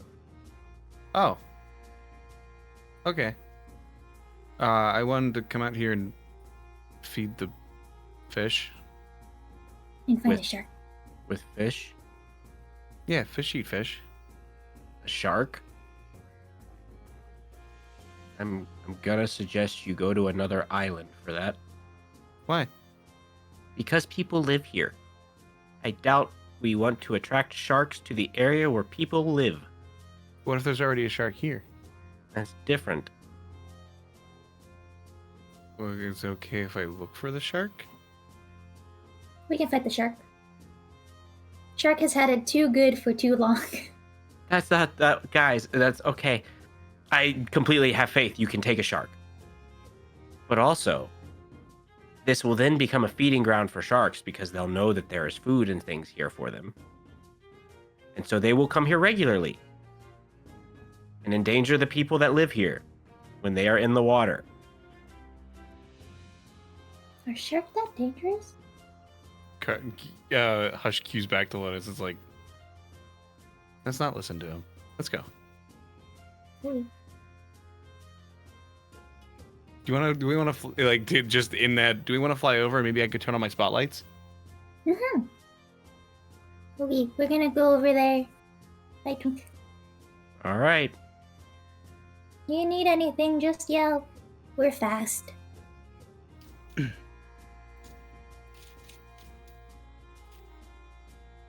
Hush Okay. turns on the spotlight. We do the helicopter thing again, where Lotus holds onto Hush and Hush like has the high beams. Where are you guys going specifically? Just fly over the water with like the high beams on.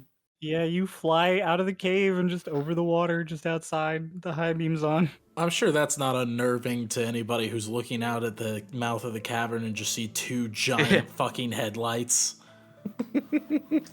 Yeah, I was gonna say, I'm like, someone wakes up and is like, oh, let me look out at the starlight on the water. What the fuck is that?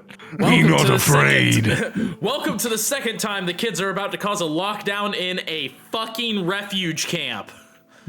So, no, you guys go flying around. You're just looking for a shark. Looking for a shark or a big fish. How do you do that in the ocean at night? Lotus, have make a lights on. perception check. Okay, you have lights on. All right. Crow, Cool. have you been to the 20 ocean fucking at intelligence, night? by the way. Survival is wisdom. Dude, I Wait, can what? find this needle in this haystack. I have a flashlight. Yeah.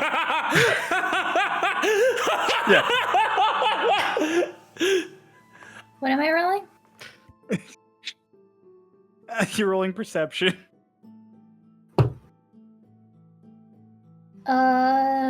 22. Lotus, roll a D100 for me and tell me what you get. I love Oh, this shit. game. Let's hope it's another eel. Let's go. We have food for them. Be shocked they find anything in a It's dark always- ocean at night. It's always snakes. It's always sea serpents and eels Yeah. and long things. 57. It's an I electric thought that was your eel. perception check for a second. I It's was the about to go off. Kraken! Lotus, can you roll again for me? This Oh. is something that we would not be here. It's the Kraken.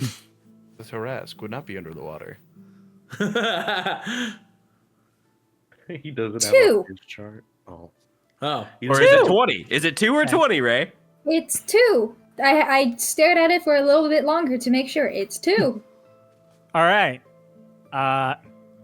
Dude, if Just I had Flying if I was a around looking for cleric, something under the water. Hush's high beams kind of reflect back, so they do not actually let you look into the water more than a few feet. There it is.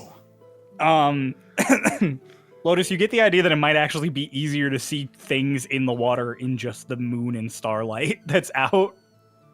Just cover his face. You just cover his face, and you immediately spot like a dark shadow like moving under the water a little off of the island. Oh, hush, hush. Turn your high beams off. There's a thing. Look. What? I have dark vision. Does it help at all? I No, also you have are dark up in the vision. Oh, you do have dark vision. I forgot. I got those goggles. I forgot about You those fucking goggles.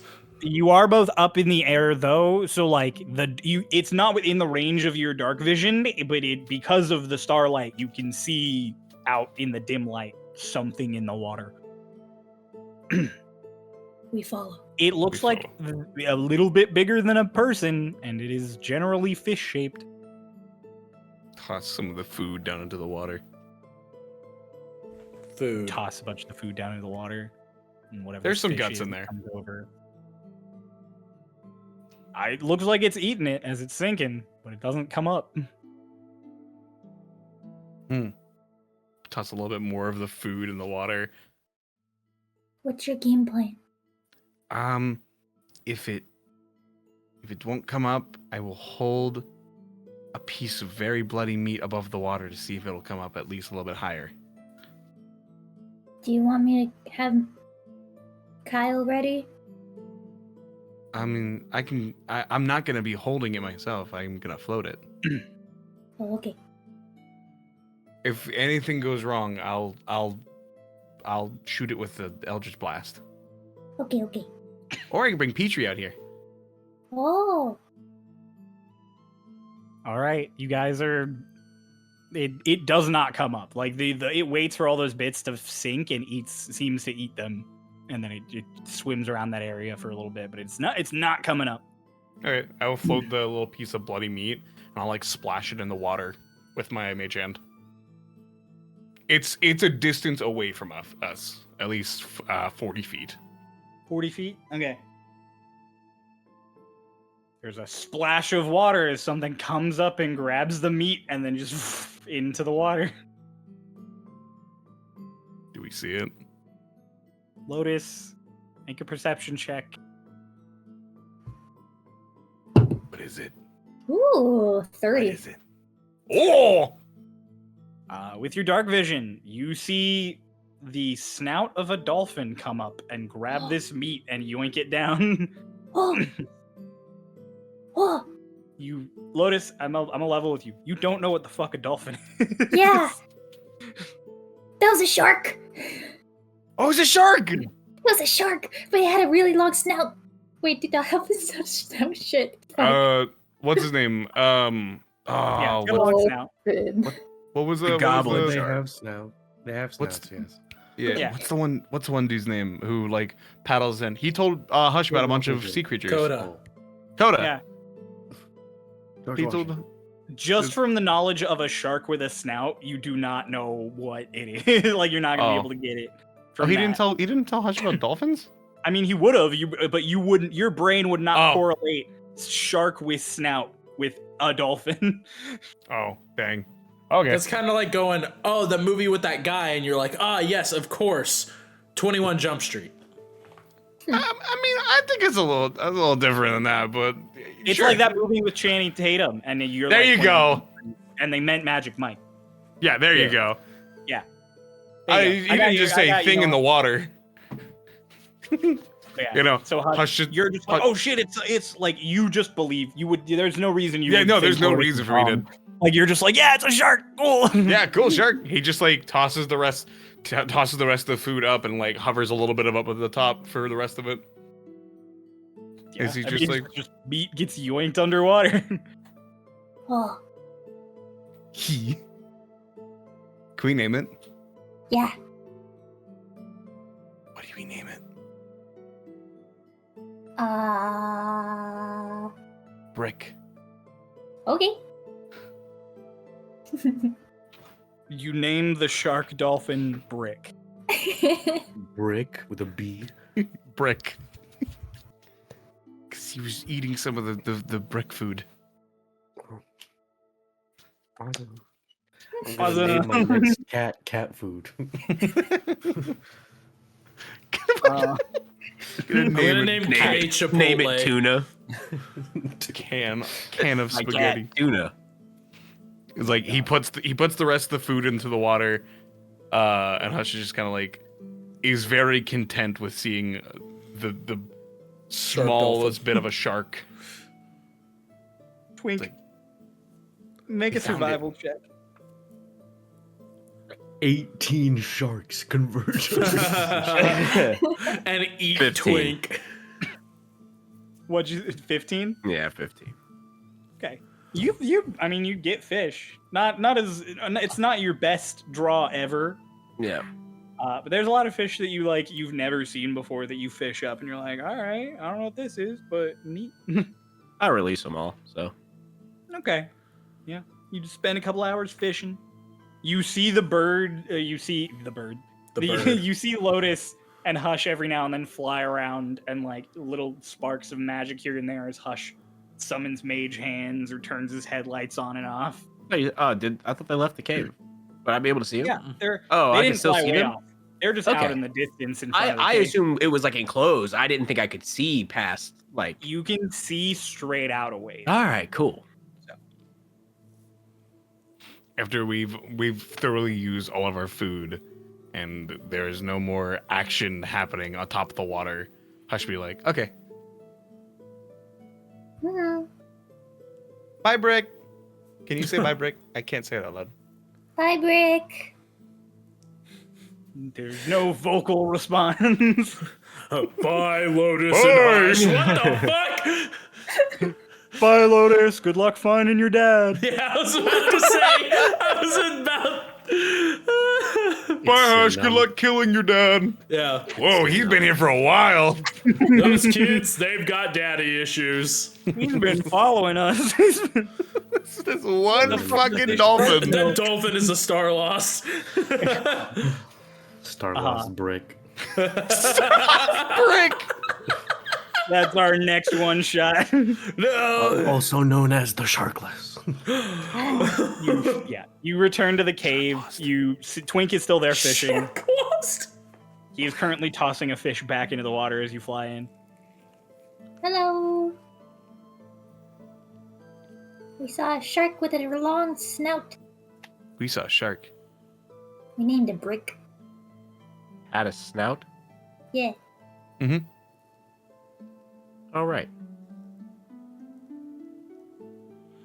I don't know if it's gonna call all of its shark friends. Brick seemed to only want the food for himself. Selfish. God? Sorry. Very selfish. Cinnamon says hello. Just immediately comes down where Brick was and just bites it. It's Coda. He's over there. He's like, yeah, that dolphin's a dick. Just Cog Bios. It's just Coda rowing out there with a spear like this. I'll get that motherfucker. Gonna get that I make brick. these comments a lot, but a lot of times when Mike's muted, I forgot to do it this time. Yeah, so you guys going to bed? Yeah. It's the first time in like 100 some odd episodes I got caught doing that. Oh my god. Twink, you'll be up for a while yet, since you got so much sleep in the ring. Hickory, in your little hut before you go to bed, you pull out the moment. You begin inspecting it.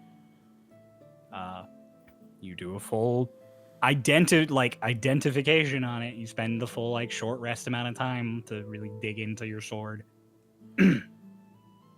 And there is clearly still some energy in the moment that is not fully awake as you are sitting here, kind of taking it all in. But you cannot gather exactly what it is. Interesting. I mean, hey, at least I can kind of tell that it's not. It's better than yes. It's the fucking moment, brother. And no, there's the upgrade clearly did more to it than just what you can feel already. But you cannot, like, you can't tell what it is. Cool. It is really cool to look at in the moonlight. Oh, And I'm the sure. candlelight, though. I'm sure it it looks is fucking dope. The way it refracts all of the light inside the crystal blade. Yeah. I'll make sure to add that to my notes. Looks dope as fuck. It looks dope as fuck. In the moonlight. In the moonlight. I think it just looks When dope as the fuck in moon general, hits your dude. sword It's like yeah, I was about to say it's a sword with a glass edge. That's crazy. Yeah, that's nuts. Everybody but Twink goes to bed.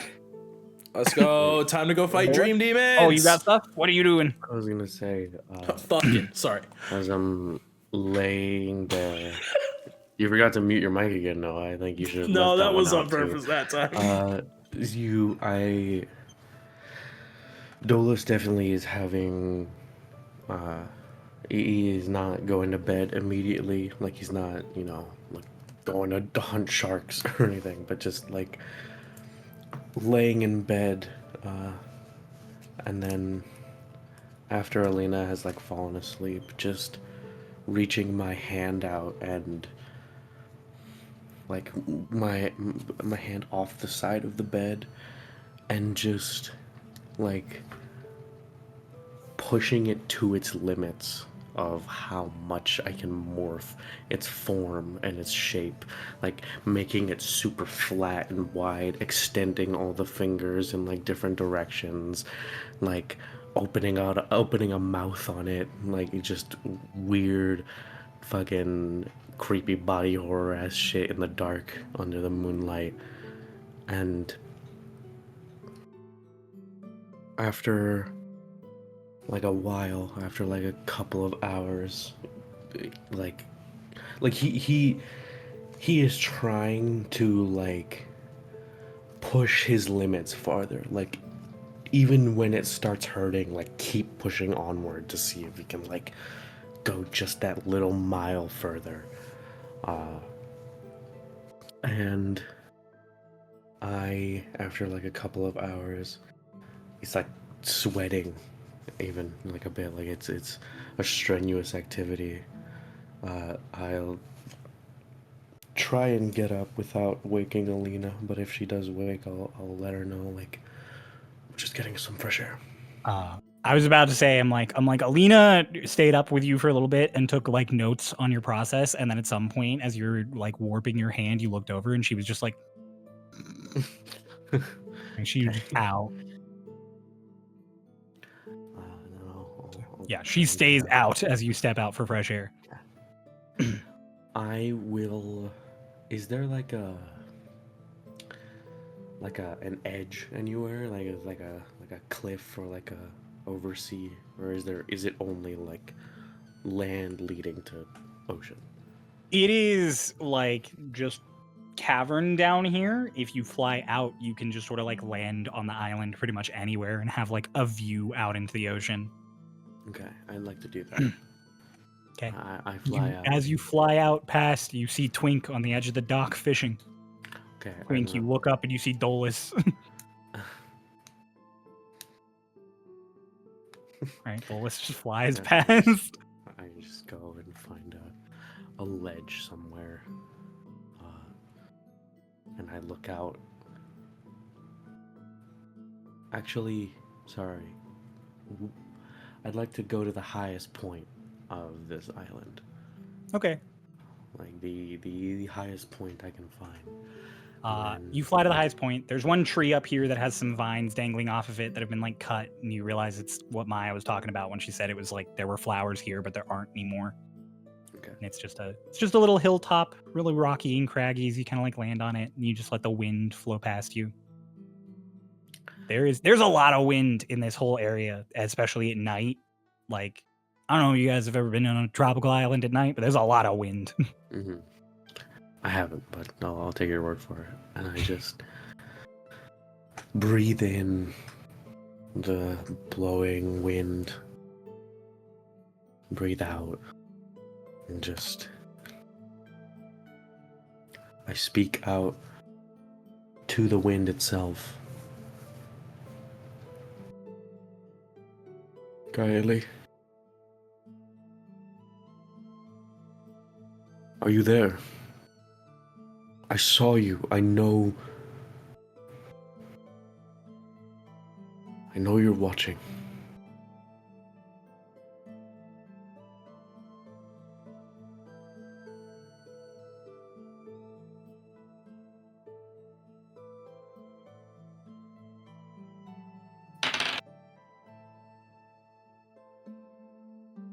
There's a sort of rush of air around you, and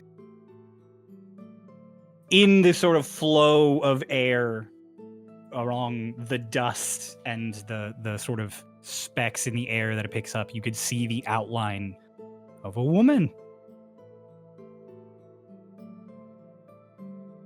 There is no like voice that reaches out to you or anything, but there is that kick up of air, and then it kind of settles, and you saw in that moment the outline of what you can only presume to be Kaeli.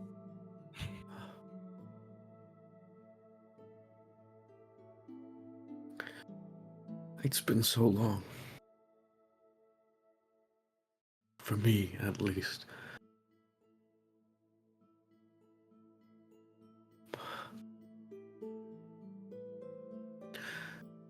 I haven't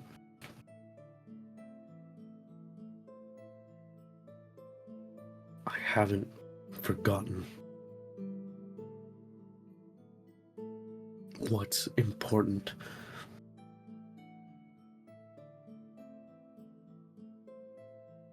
I'm trying to stop whatever's coming to the elemental plane of air before it can get there.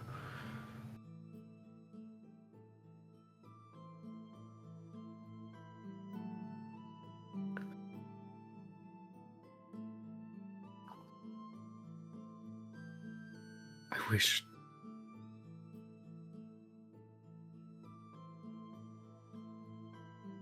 I always hated whenever you would force me to do things or give me commands, but now that I don't have any commands and I'm just making decisions for myself, I feel so lost. I don't know what's the right thing to do.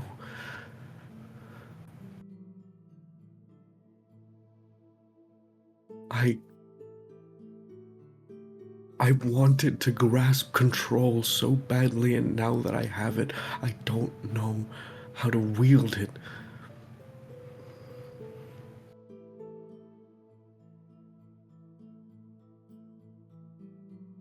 I was too ambitious.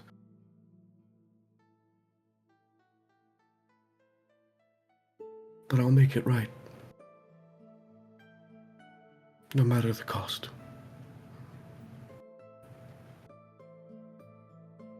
There is another rush of air, and it feels almost like arms wrapping around you for a moment.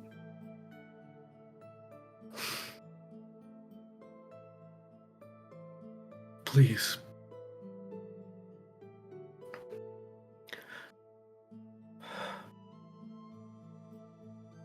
In the final hour, when I call upon you,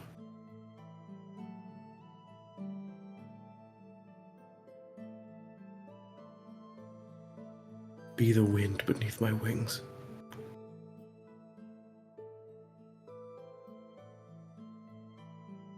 There's one more big kick up of wind that kind of whips around you, and you see again that sort of outline of a woman in the dust before it all just collapses back into wind. And as you are looking through what you presume to be the face of Kaeli,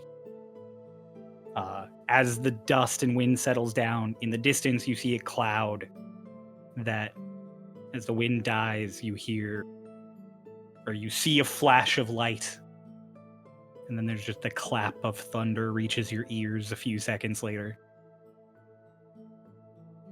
Does this cloud seem like out of place or like unnatural in any way? No, as you take it in, it looks like there's just a storm rolling in. The timing was just so.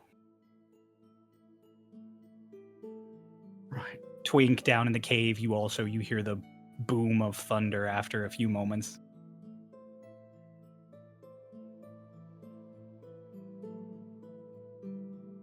And Fish. I see that and I start walking. Not like floating or anything, but like deliberately placing my feet on the ground. Just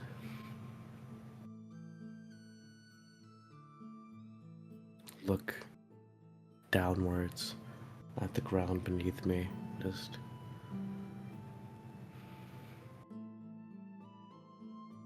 and you as well. If you'll be so humble.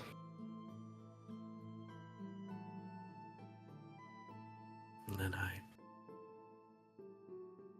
head back to the cave to Twink, like pass by Twink, and I'll like float over towards him on the dock. Just storm's kicking in. You should get back to your hut. I'll stay a little longer. It's the best time to fish. But I'll be careful. I'll move back before it starts raining too bad. All right. Good night, Dolus. Just float away. Go back to my hut.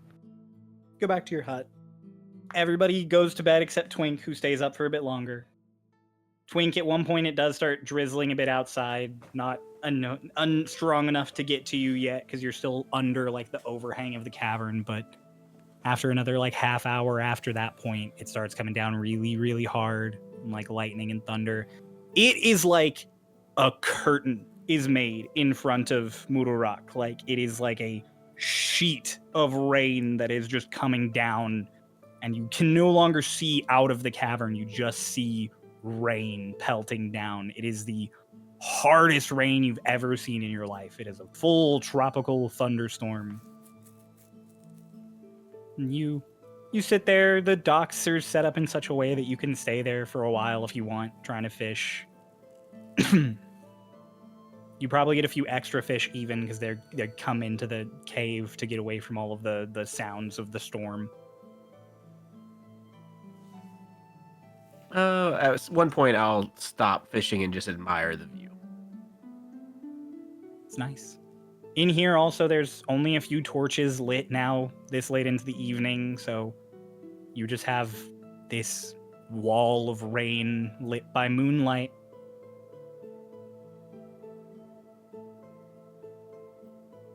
You gonna do anything else with your evening?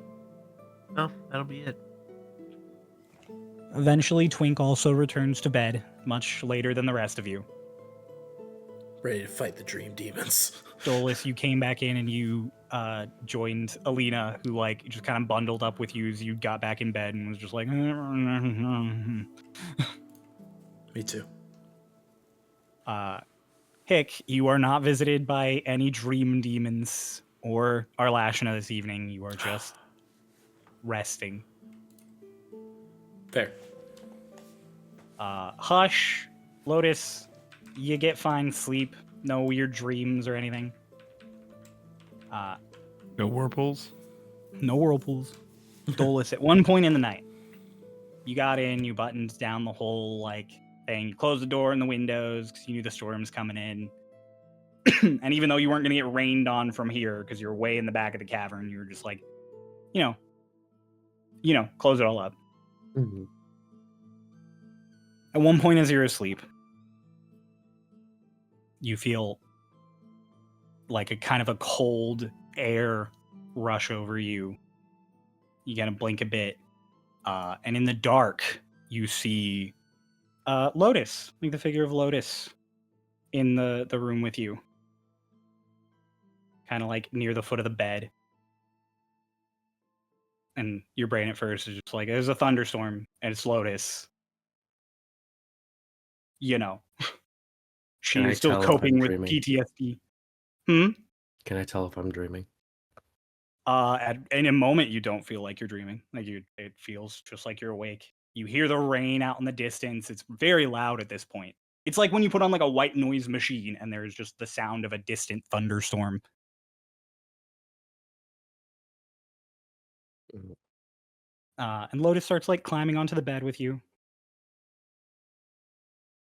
And then you have a moment as it kind of like sets in and her wing comes up and there is just a glint in the light. These are not feathers, they are metal. And before you can react, as you go to like flinch, the wing, faster than you can see it, faster than a blink of an eye, is against Alina's throat. And you just hear, shh. We don't want to wake her.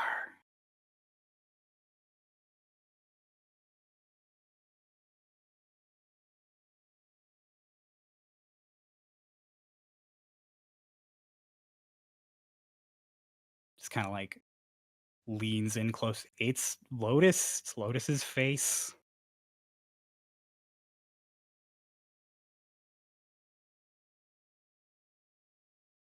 Okay. Why do you look like him?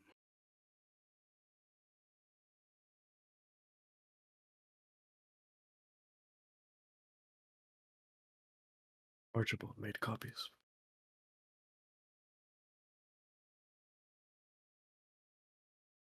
Why do you have to look like him? Like the wings like flex and you can see them like press into the skin slightly. Not enough to draw blood or anything, but Alina does kind of shift a little uncomfortably in her sleep.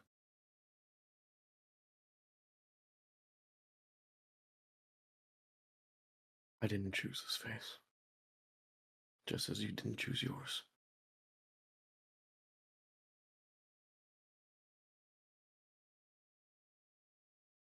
You took everything from me. I did.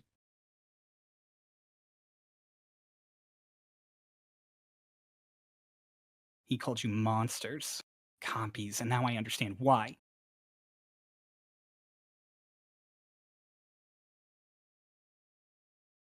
I would have said the same thing.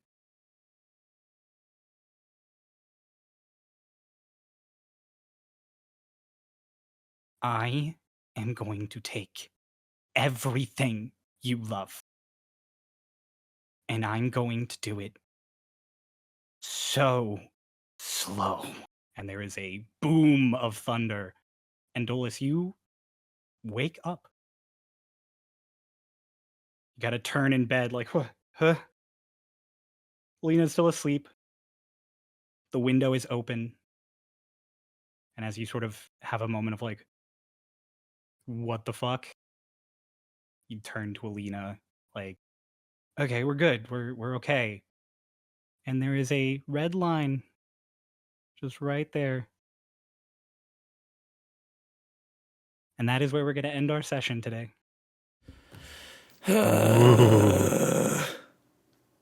Spooky. Thank you all so much for watching Starlost Seas. We're glad to be back in 2024. I mean, in 2024, you've already watched several episodes at this point. So, whatever. But we're back, so that's exciting. Stop it! If you like what we do and you want to support us, you can do it the same way as always by watching and enjoying.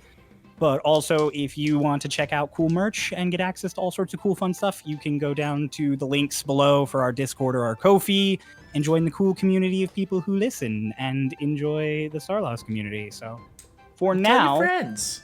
Yeah, tell your friends. For now, whether you, I really got it with now, that. whether you're watching or listening, we will see you next week. Bye bye. Hello, this is getting edited in after the goodbye because I forgot again, because I always forget. I need to develop a way to not forget. There were 2 captain NPCs that showed up in this episode, so big thanks for the creators of Osiris and Nikki Paisley, the pink tiefling.